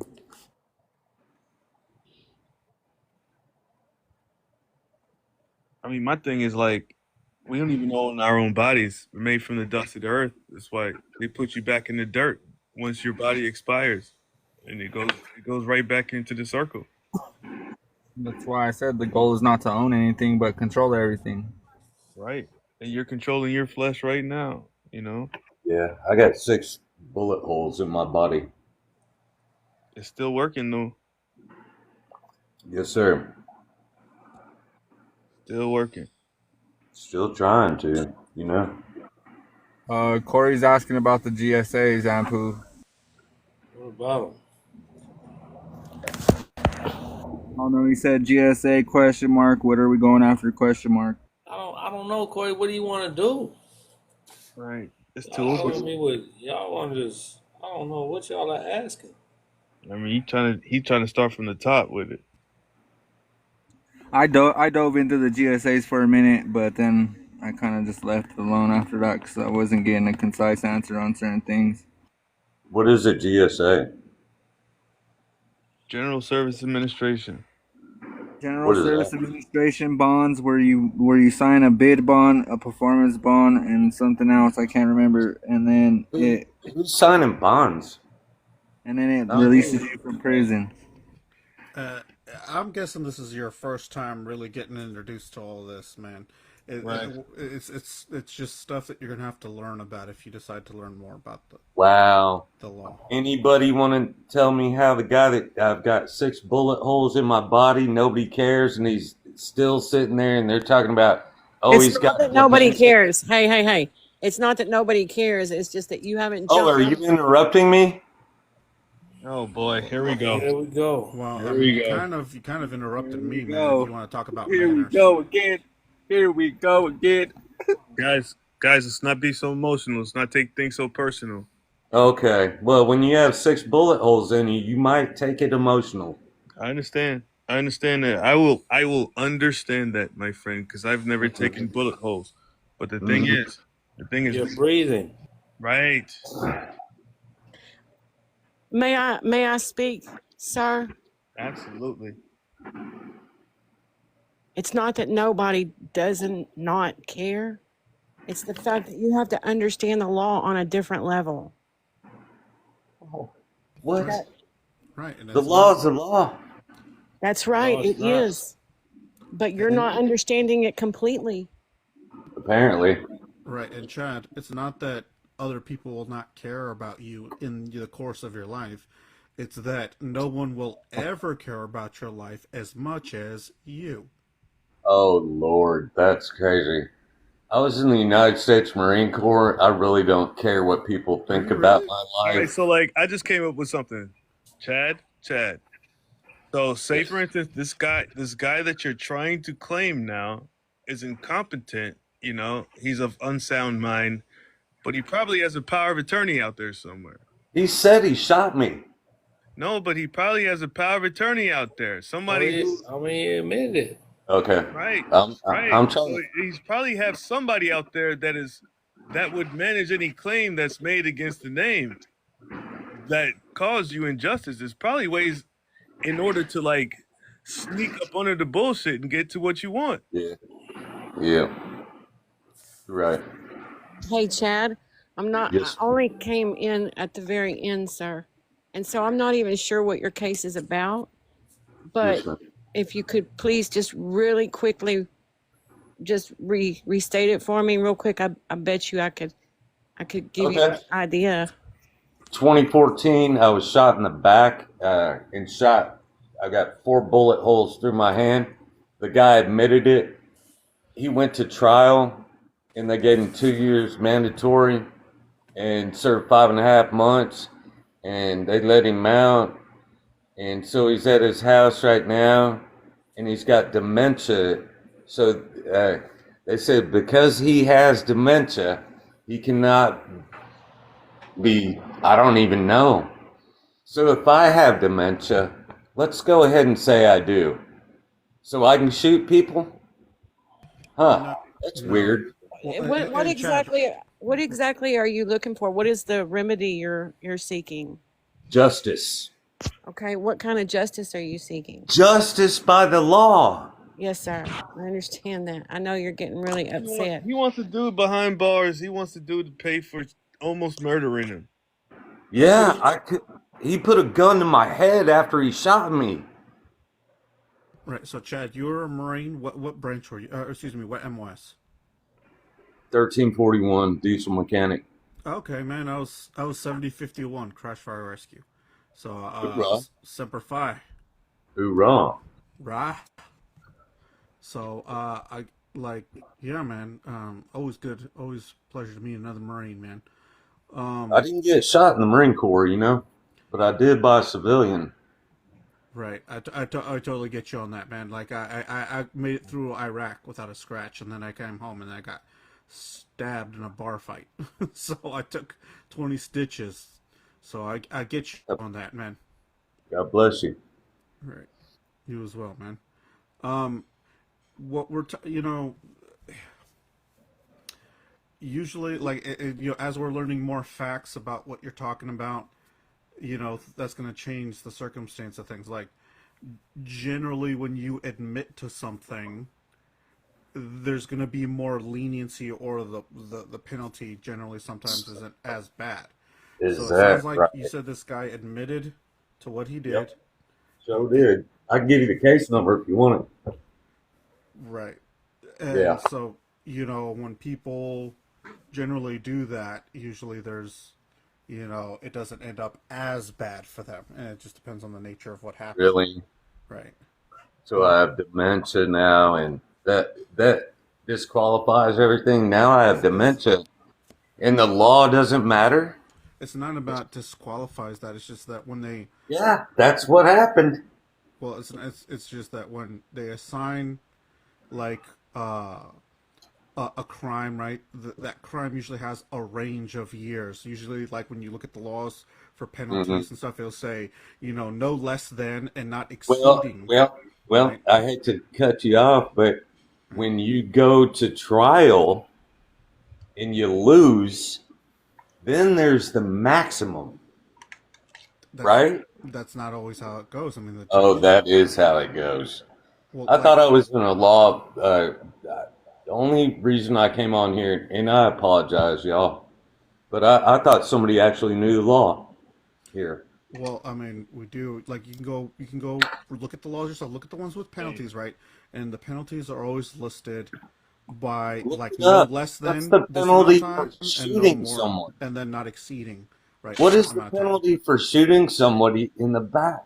Well, You like know I what said, it I don't. is? You know what it is in Texas? Huh? It's Yeah. a hanging. You get hung for shooting people in the back. Yeah, you're talking about like the old common laws, right? Uh-huh. Right. So, Chad, what state are Yes, you ma'am. in? Texas. Okay, so what kind of justice are you looking for? Are you asking that the court sentence you? By penalty of the law. Not, oh, I have dementia 10 years later. Oh, we can't do anything because he's got dementia. Oh yeah? He didn't have dementia when he shot me in the back. All right. Well, Chad, look up something called the McNaughton Rule. The McNaughton Rule is a principle of law in which, in order to hold somebody liable, they have to have knowledge. Okay, what law is that? It's a principle of law. No, let's look at the law. Okay. Chad, Right. do you know that I got something. Somebody raised a question in the comments, and they said that dementia is a punishment of all and pretty much justice of all. Do you think that would be reasonable to think, because with dementia, he can't even remember that he shot you. He forgot that he shot me? Well, that's the basic definition of dementia. No, it's not. That's not the definition of dementia. It sounds like a loophole, Chad. And like whoever this guy is who shot you probably has 10 people he years. knows in high places. 10 And he got it years out. later? Yeah. Okay. Well, if he can't remember that he shot you, that sounds how- like how an is that not? excuse. That's an excuse. It sounds like we don't Crips. even know the particulars of his case, guys. So I don't. You wanna Well, know? I mean, Yeah. right. Let's not raise Yeah, people. I don't want to get into guessing. Like, so Chad, clearly you didn't get a result that you wanted, and that's What? I didn't get the law, the justice. I said a result. No justice. Okay. Well, none. Okay, and what They still make excuses for this guy 10 years later? Well, hold on. No. You know what? I hope it does not happen to any of you. But I guess that's where we're going here. Okay, oh, what I is got justice, dementia. Chad, oh, I got dementia. I don't remember. Yeah, right. What is justice, Chad? What the law says. So justice is a response to What's some kind of violation, right? It's a structured response to a violation. No, it's called the law. Right, I know. I asked you what justice is. Yeah, but whatever the law says. Okay, so Chad, I don't know why you're getting mad at everybody here at the panel. Like hang none on, of us hang did on, anything hang on. to you, man. Hey, Let's go ahead and look into the law and see where it says dementia. Okay, if you also look at the laws, Chad, they have ranges. Does it say dementia in the law? So No. there are okay. No, it doesn't. Okay, there is something You're making called the excuses. There is You're something making called the excuses McNaughton Rule, too. Chad. Man, I suggest you look it wow. up. Hey, may I? You look up the law and see what it says. If you shoot somebody, come what, here to what learn, happens? Chad? Chad, What happens if you shoot somebody? Hey, All right, guys. may I help out here real quick? Come on in, brother. How you doing, brothers? Listen. All right. Okay, so look. First of all, I'm also military too, brother. I only got shot 5 times, so you got me beat. Ex-Navy diver, ex-Navy SEAL guy. I want to tell you, there's remedy for everything you're talking about. Okay, you're not going to get remedy in those particular courts in the situation, but you're going to get remedy with the IRS, and you're going to get remedy through insurances, and then you're going to get remedy, right, by filing a federal lawsuit. Go after the insurances and stuff. So now you feel like you've been made whole. That system you put yourself into, it's all private 501 churches and stuff. So that's why you didn't get remedy in there. Okay, but listen, man, I'm going to show you how to get remedy times 1,000. That DD 214, you're going to send that to the IRS and get remedy with that too. All right, you're going to get remedy with your indictments. You're going to get remedy with any bills that you owe. All right, we send everything back to the IRS. That's your only bank, and that's where your remedy will stem from. You get back what's called Federal Reserve back asset credits. Everything's prepaid for, but no one's telling you that. And it's not about law at all. What law do we feel that was governing us when we went into that particular court? Did we even know the venue and jurisdictional law they were holding us under? That person was under. It's set up in perfection, but I can hear your frustration, brother, because I was there too, man. They made me homeless and everything else. But I won and I beat them, and now it's imperfection. I didn't do status correction. I didn't talk about corpus delictum. I didn't do all this other, common law, equity, exclusive equity, and legal not concurrent. I didn't do any of that crap. I let all that shit leave behind because that's all the trap. It's a trap. Laws are trap. You didn't adopt these laws. You go to the Library of Congress and adopt the statutes. You go to the Library of Congress and adopt these declarations and decrees and Magna Carta and all this stuff. No.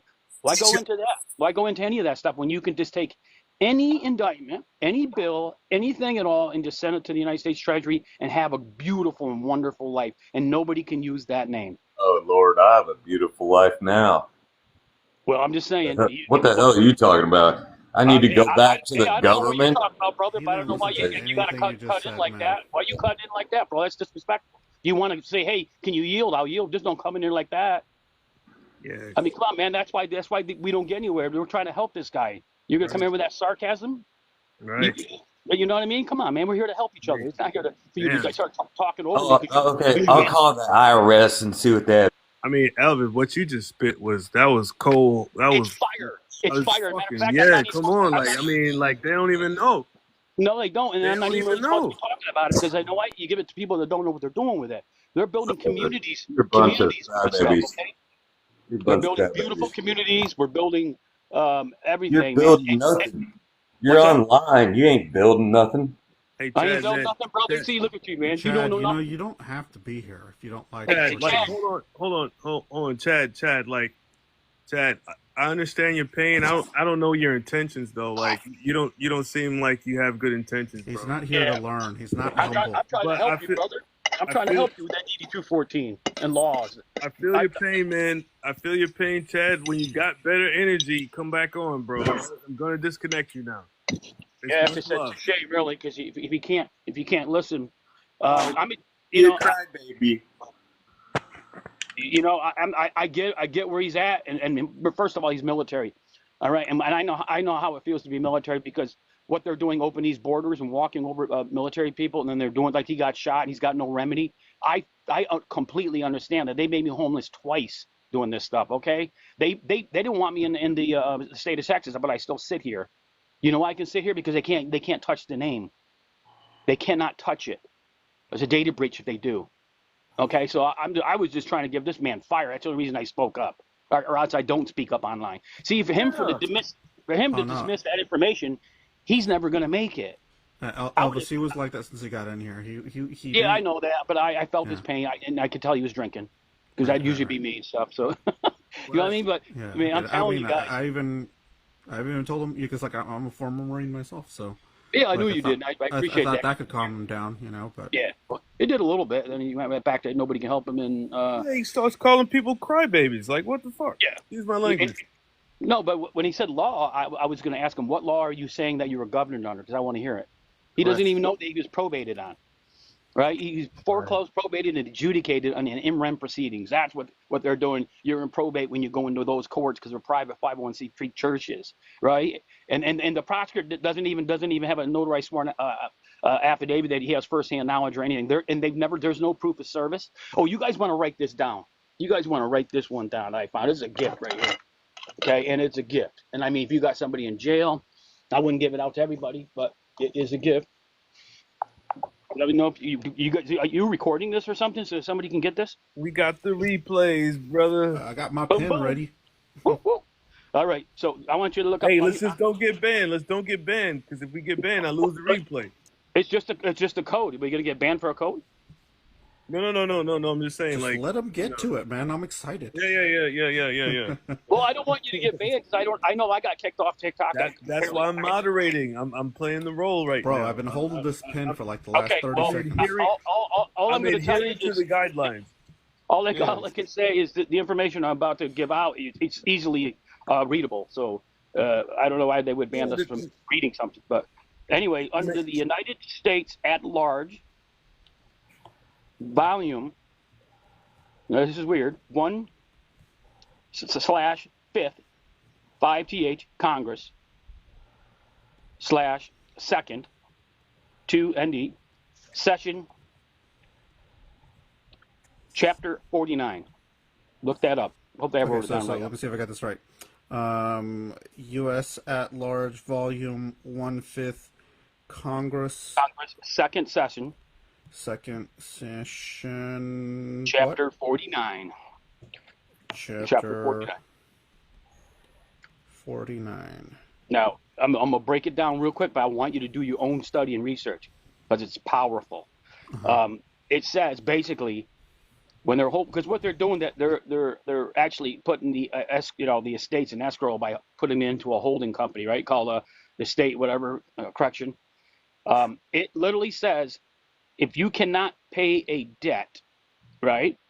I'm going to break it down for you real simple. If you cannot pay a debt and you let them know that, and you file it with the Secretary of State, the Secretary of State has to release you. That means what? Nobody should ever be going into one of their jails. That's what it means, and it is real. I looked it up and I've talked to people about it. You know what, Elvis? That's probably why he got so emotional because that's probably how dude got out. No, I don't think that's how it is because he served 5 months. What I think it was is they had to go through the official booking procedures of doing that. They circulated his bonds for long enough. They probably generated some amount of value or trade off of them. Well, they released him early because, like I said, he probably wasn't much of a threat and or danger, and they just needed an excuse for him to not burden the jail system. Well, right? I'll tell you what happened to him. First of all, he only got 2 years, so more than likely he had time served up to that point. And after he did his time served, they will release you like they did early because of the fact that, like you said, all the stuff that you're referencing to right now. But he didn't just walk out of jail using laws. But I'll tell you one thing. One thing you can do is just file bankruptcy, and I've done it because I got people out that way too. Okay, it's a creditor-debtor relationship. It's a holding company, and if you're holding it, you're the holder. Guess what? You're the one responsible. If you give it back to them, what happens? They become the holder. Now you report the taxes and have a nice day. That's with everything that we're doing. So if I bond in the United States Treasury Department, give them a gift, right? And then they turn around, and there's 3 permissible purposes, by the way. Remember that 3 permissible purposes when you write on your bonds. And when you send them in there, right, and you give them letters of instruction to 56. Let's say the first time you're doing it, you'll do a 10. If you're not in trust, you do a 1040 in trust, a 1041B, and then you make sure you have a 1040 on file that indicates where the federal backed assets have to go. And there's three is master files. This is why everybody doesn't understand. When you're sending your stuff into the IRS like that, right? They need some kind of instruction. Well, the instruction's on a 1040. It tells them where to deposit the protector. You guys are getting deductions turned into Federal Reserve assets and credits back into the Treasury Department. Now there's a business master file if you guys are going to go business to business. Now let's say that me and you bond the IRS, okay, and we want to go individual to individual master file. Bang, me and you could trade credits all day long. We'll never become a taxpayer. But when it lands somewhere at BMW, we got to report the taxes. Okay, I got 8 million, 10 million, back in my account that day, which is nothing, by the way. More like 150 million. And it goes back into your account, and then all you do is, I like that car, I like that house. Well, guess what? You go ahead and extend those credits to BMW or maybe to whatever real estate REMIC agreement you're guaranteeing. And then when you do that, you're supposed to report the taxes. Whoever doesn't report the taxes, everybody's sitting in jail. I guarantee you, nobody in jail reported the taxes to the IRS. That's all they had to do, report the taxes to the IRS. Or bring forth what? The indictment so I can qualify, accept for value, return for value and honor. Pay to the order of the United States Treasury. Boom, walk right out. Give me $1 million bond, Judge. Thank you, great. Can you bring forth the bond? I'm allowing you to adjudicate over that stake. I screwed up somehow. I'm in the stupid wrong house, the wrong building. Bring forth the charging instrument. Thank you. Have a nice day. Walk right out. Remember the judge, is there anything you would like to say? That's our opportunity because we screwed up to be in there in the first place, right? We never brought up, even in then their private courts, that, the prosecutor never had the delegation of authority, irrevocable power of attorney, no bona fide contract, no notice fiduciary responsibilities with the Secretary of State of the Treasury. That's what I'm talking about. And we never did any of that. So we just come in there and we acquiesce to everything, and we scream jurisdiction and subject matter jurisdiction and blah blah.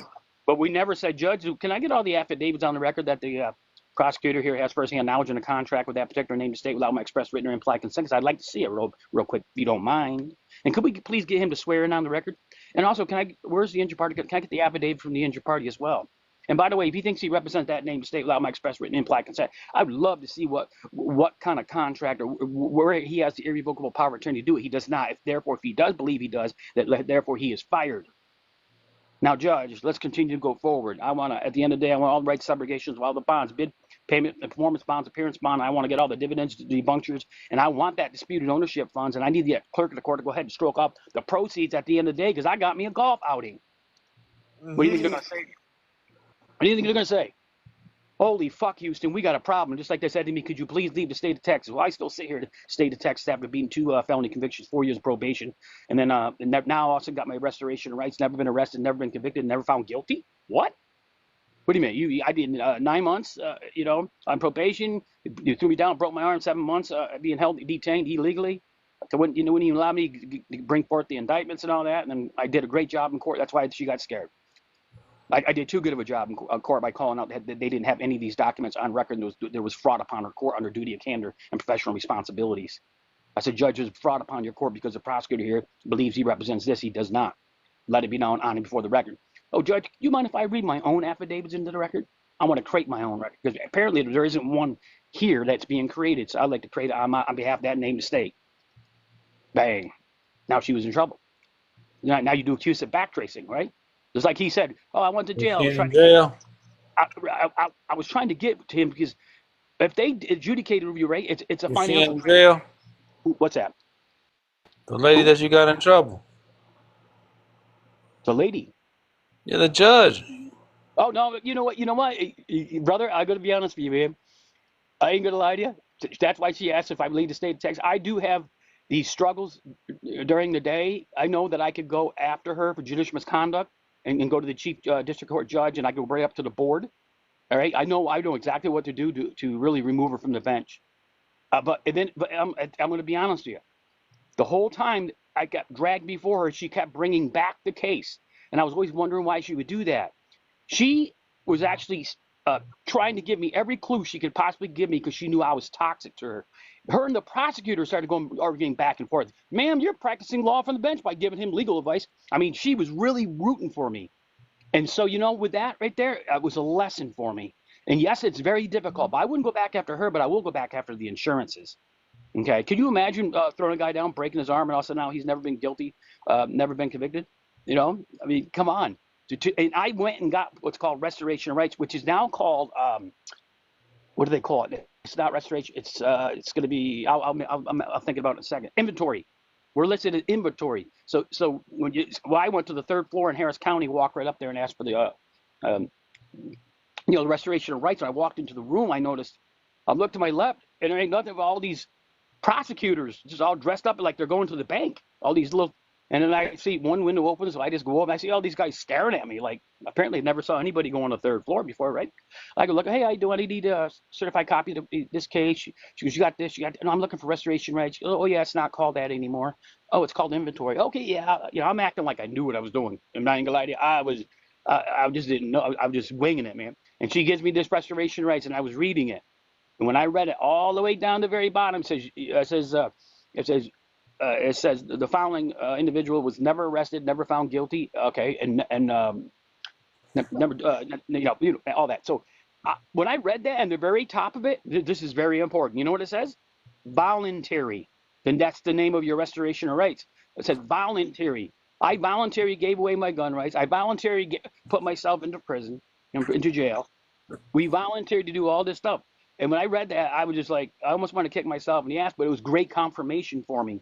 You know what I mean? Because it was finally like, oh my God, you made it. I walked right back into Harris County, into their property room, walked right back in, and two-time felon, don't forget, apparently, 4 years of probation, walked right into their property room and got all my guns back, AR-15s, everything. Walked right out. They said, please, can you just keep them in the, in the envelopes and stuff, just don't take them out. I said, okay. So all the people I'm with, they go, man, they're setting you up, man. You got free. I wouldn't go in there. I said, bullshit. I'm getting all my stuff back. No way, man. That ain't how I operate. That ain't the way I roll. I want to be made whole. And I walked back in there, got those guns. That's when I knew I was finally victorious. And that's after a long struggle, after made me homeless, put me in the streets. I can't even tell you what they did to me. Put me in involuntary, what do you call it? How'd they put you in the streets? They put me in the streets because when I got shot 5 times, and the guy who shot me, his wife knew that he was going away for a long time, so she makes up this statement that she was there. He makes up this statement that why he had to shoot me. It was just ridiculous, and they kept changing their statements. Long story short, so they ended up charging me, but I got the incident report where they call us if we act the way we are acting, they call us sovereign citizens. We all know that we're not. I cleared up that data breach with the FBI, by the way, so you guys can do the same. Basically, so what, my girlfriend at the time, she thought I was doing 12 to 15 years. She took all my possessions, my RV, Jeep, everything, all my guns, and then she took off because she thought that I was going to be in there for 12 to 15 years, right? Because we were talking about the case. Long story short, I knew I had to go into the system to get out. So I did what's called termination of probation, and I got out on what's called deferred adjudication. Because I said, if I can get on the outside, I can get to paper, I can get to a pen, right? I mean, and by the way, I had 7 orthopedic surgeries. I couldn't use my right hand or my left arm. It was rebuilt twice, and it's 2.5 inches shorter. So I know his pain. Trust me.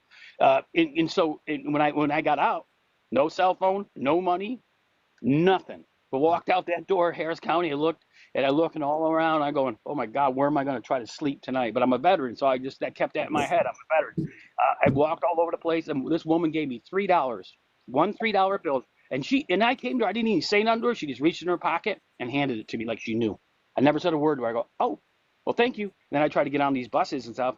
And finally I got on the right bus about 2 hours later, by the way, wearing used clothes because you have to sign up for used clothes. I didn't have any clothes there, but when they shot me, they cut all my clothes off. So they usually give you your clothes back. Well, you can't get mine back. They were all completely cut off my body.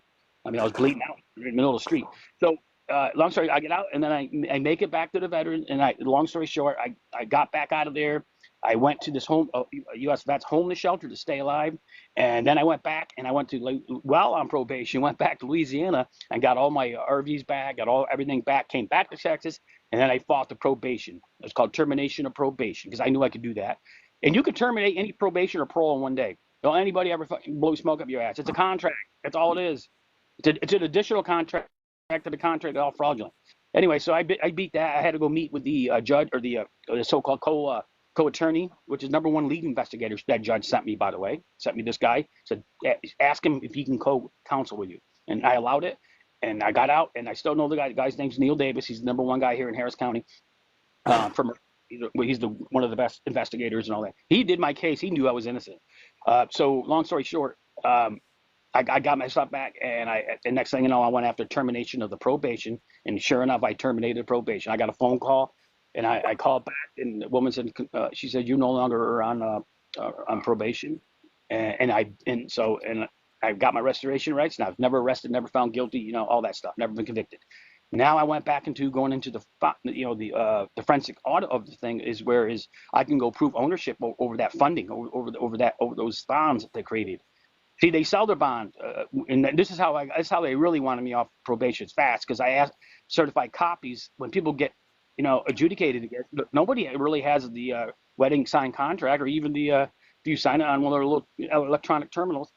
How come we're not being provided that contract? Because that contract goes to like whatever. If you went pro se or whatever, more like the prosecutor has it, and what he does, he'll sell it to a holding company. So when I called the girl and asked her for certified copies, she said, well, we don't store those here. And I said, okay, where are they at? She says, well, we get that to a holding company. She says, it takes like 30 days to try and get it back. I said, well, I need certified copies of that. And after I said that, that's when the co-attorney I was working with at the very end called me up. Hey, you could terminate your probation in 1 day. I said, oh, I struck a nerve, and I beat it. I beat everything, and that's how I did it. It wasn't the easiest journey in life, but if I could have got to that guy right there, he would not only have more than hope. He's bitter. He's bitter. That's what he is. He's, He wants a check out of it. I'm sorry. He wants what? He wants a check. Well, he should have shut the hell up and took notes. I don't think he want to check Ample. I think he wants to do the burn. Yeah, I think so too. Yeah, I don't know if he wants to tell you. I think he wants what, as a warrior, he wants what? Redemption. Right, but the thing is, he's coming in. He wanted an eye for an eye. He wanted an eye for an eye. Yeah. He wasn't going to listen to anybody else like me. I mean, I'll come in here. I gave him the gift. I gave him the answer, and he went. See, now look, the guy who shot me. But this is the thing. Did you do it? But did he you didn't do it. What you was telling him to do. I did. What do you mean? What you were just talking about. Yeah. What about it? You tell him to do all this. You said you did a claim and all that with the IRS. That's right. You got to claim. You got to sign one of their treaties, the peace treaties. Now listen, that's the private side. You could even go on the public side of it, right? You could even go on the public side of that. Go after all. That's what I was trying to, because I knew he wouldn't understand. Like I knew that he was not a friend of the United States. I knew that. I could just tell, because he's being very aggressive. Of course, I've done it. I did CUSIP backtracing on my court case, $2.4 billion. The only thing with that, you can only go after the insurances after you, just like arbitration. Arbitration, I got guys at $60 billion, right? They think they're getting $60 billion in arbitration. Nope. All you're going to get is the insurances. I work, just to give you a little background with me, okay? I work with parliamentaries and chairmen of the board, okay? I can talk about this. I'm a chairman myself, so I know you guys are used to people getting out here just running their mouths. I am telling you something. Everything that I'm talking about, setting yourself up, pre-funding the IRS is where it's at. And if you want to go talk about law all day, you know all that stuff, go for it. The reason I spoke up is because I felt for him. He's a federal a veteran like myself, so that's the reason I chimed in. But yeah, no, I've done so many things where I've never collected on it back in my day, but now that's the public side of the accounting. The private side of the accounting is when you go and get a purchase order from a BMW, and you get that credit application and that purchase order, and you merge them together. When you merge them together, you send in the proper IRS forms for it. Now, what they're going to do is they're going to take that, all right, and which is called a deductible. So now we're going into what? This is where everybody mind should be going into, is a financial transaction, because you guys have full faith and credit. You are unlimited. The reason that you're unlimited and you're not getting remedy is because you have to put a limit on what you're doing to the IRS. And you got to know what master file you're going in. Are you going in the individual? Are you going in the business? Or are you going into what? The real assessed KV trust, which is the non-master file. It's hidden. Go try to find it at IRS. I can tell you what it's under, but you guys go do it. I know what it's under. There's 3 of them. I just gave you the answer. It's a non-master file. That's where your assessed KV trust is hidden. But they're putting it somewhere because they don't know what the remittance really is. Because you're not identifying the permissible purpose. There's only 3 of them that you can use with the IRS. Only 3 permissible purposes on your bonded promissory notes or international bills of exchange. And yes, I have done all this, just so you know. Okay. The reason I get on these calls is just to reach back. I haven't been on one of these calls in months, but I heard him. He kind of pulled at my heartstrings a little bit. But he can't get remedy in the private because he's way too emotional. But he could get. I was trying to get him to go in to get the remedy on the public side of accounting. Okay, and that's where 99% of the people we're dealing with. They're talking about law and stuff like that. They're on the public side. You're always on the public side when you do that. If you want to come out in the private side, there's no reason to go in their courts and do any of that stuff, because you can't even use the name after that. The IRS flags it. Trust me, that's what the judge did here in Texas. Right? It's flagged. Nobody can use my name. I didn't do it. She did it. Anyways, I'm not here to debate. I'm just here to give you some good information. If you can't hear it and you want to go into the prove this and prove that stuff, that's usually where I drop out of the call, like I'm going to do right now. I really appreciate all you guys. Man, come on, Elvis is love, V. It ain't love when Hey, you just. Elvis, Elvis, I'm Elvis, used to I have a people like it, so question it for really you. pisses me off. What's that? I have a question for you. Sure, go ahead. I have a 23-year-old son that's in jail right now. I need power of attorney. They're not going to let me get close to him. What do I do? I understand private law. I understand this public Well, law. I just gave you guys the answer how to get them out just now. You're Every gonna go. bit of it. Okay, I Just love you. Thank you. You hey, are a look, godsend. hey, look. That's just one way. Okay. Now you could also. I've got people out filing a Series 7 liquidation and bankruptcy. Okay. Or Okay. you do a writ of habeas corpus to be brought before the judge for a special hearing, and you request the bonds to be brought forth, right? And if they don't, you do a subpoena, and then you do a subpoena for the indictments, and also for the any discovery you want, and then the district attorney's office will actually work for you. Trust me on that Okay. one. Okay. Okay. Now, if you really want to get into it, you could also put them in involuntary bankruptcy, Article 9 stuff. But I ain't going to talk about that because you know what? That's being combative. And if you don't really know what you're doing, you got a loaded gun, but you don't even know how to shoot it. No, I'd rather not be combative. They already No. don't like me.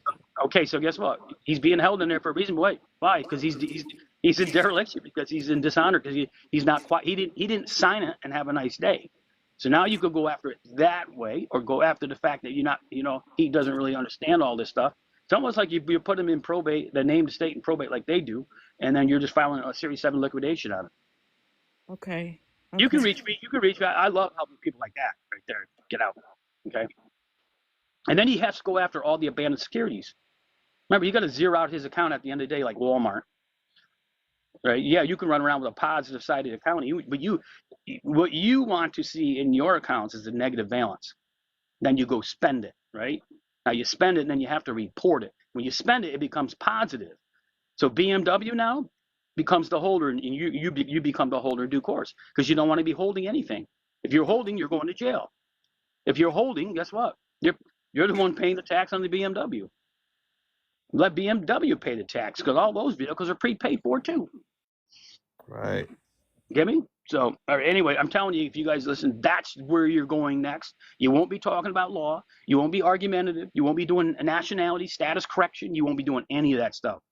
Okay? I've been at this for a long time. They made me homeless twice. That's why I can speak the way I speak, with conviction, right? And solidarity, and there's no, all the stuff that you guys are already trying, I've already done a lot of that.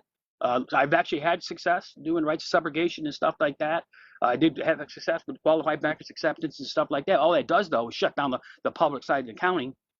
And then I realized that. I said, wait a minute, I'm leaving all my rights, titles, and dividends and interest on the other side of the equation. How do I do the recoupment? The securities. Then I just gave you the answer. Report to your bank. Your bank is not Bank of America. I'll promise you. Bank of America does not give you a stimulus check. Bet you the IRS does, though. You get me? That's where you go. Oh, you are a godsend. You are a godsend. Thank you so much. Yeah, well, I just want to get back. Listen, I'm just gonna go. Pretty soon to just knock it off, so I don't have to hear, little snippets here and there. I'm just giving it to you. Go look it up. I'm not saying that I know it all, but I know one thing. I know I'm living a wonderful life. You know what I'm saying? That's what it's all about. And the reason we're not living a wonderful life and all our bills are not being paid off, because no one's really giving you the right answer. I'm giving you the right answer. Is there other ways of doing it? Yeah, you want to go all the way around Texas when you're literally 2 miles right down the road from the beach to get to the beach? No. It's set up in perfection. If this system was not set up in perfection and you're running around changing everything, I'll guarantee you that all that changing you're doing and all that stuff has to be all undone. Remember that.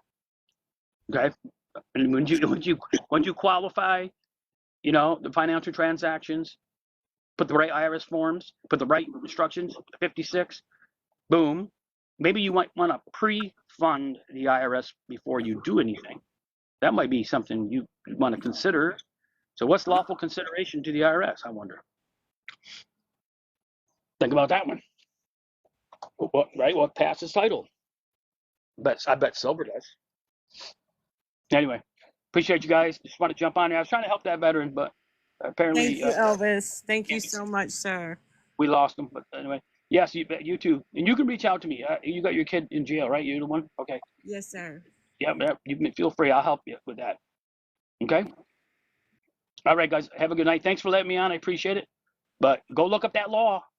Look up that law. I'm telling you, read it carefully. And that's like the really simplest way for people that don't really understand the financial transaction side, which is the forensic side of it. Forensic audit will prove who the lender is and will prove who the borrower is. You guys are always the lender. All right? All right. Peace and love. Love, love. Yo, so I'm gonna keep it light tonight. We're at like about 3 hours now. I'm gonna go ahead and get off because I want to get back to what I was doing too. But I'm gonna try to get on more frequently. But I'm gonna keep it light. I just got out, so I'm on probation Thank you, sir. I think all I day, came in right at the right time. That was pure gold. all day, all Did you day. write down what he told you? The whole U.S. at Large Volume 1/5th Congress /2nd Session /Chapter 49. Did you write that down? No, sir. I'm completely dyslexic on the spectrum of autism, ADHD, so I screen recorded. Okay. As long as you got it. I sure do appreciate y'all for everything, including trying to calm that guy down. Thank y'all. Absolutely. Love I don't know how to reach out to that guy. Do y'all remember his name? Yeah. Elvis? Elvis. It's like Elvis. It's like Elvis something like that. Oh, yeah. Okay. Thank y'all. Y'all have a good day. Y'all too. Good night. You too. I'm actually going to bed too. I got work in the morning, but Yeah. Sweet. Let's keep it light, guys. Let's keep it light. all right, man. I'll see you. Also, I'll bid you good evening, folks. Yes, sir. Y'all be good, man. Love. Check you later, Moon. Be cool, Mr. Difficult. Hit me up. Bye-bye.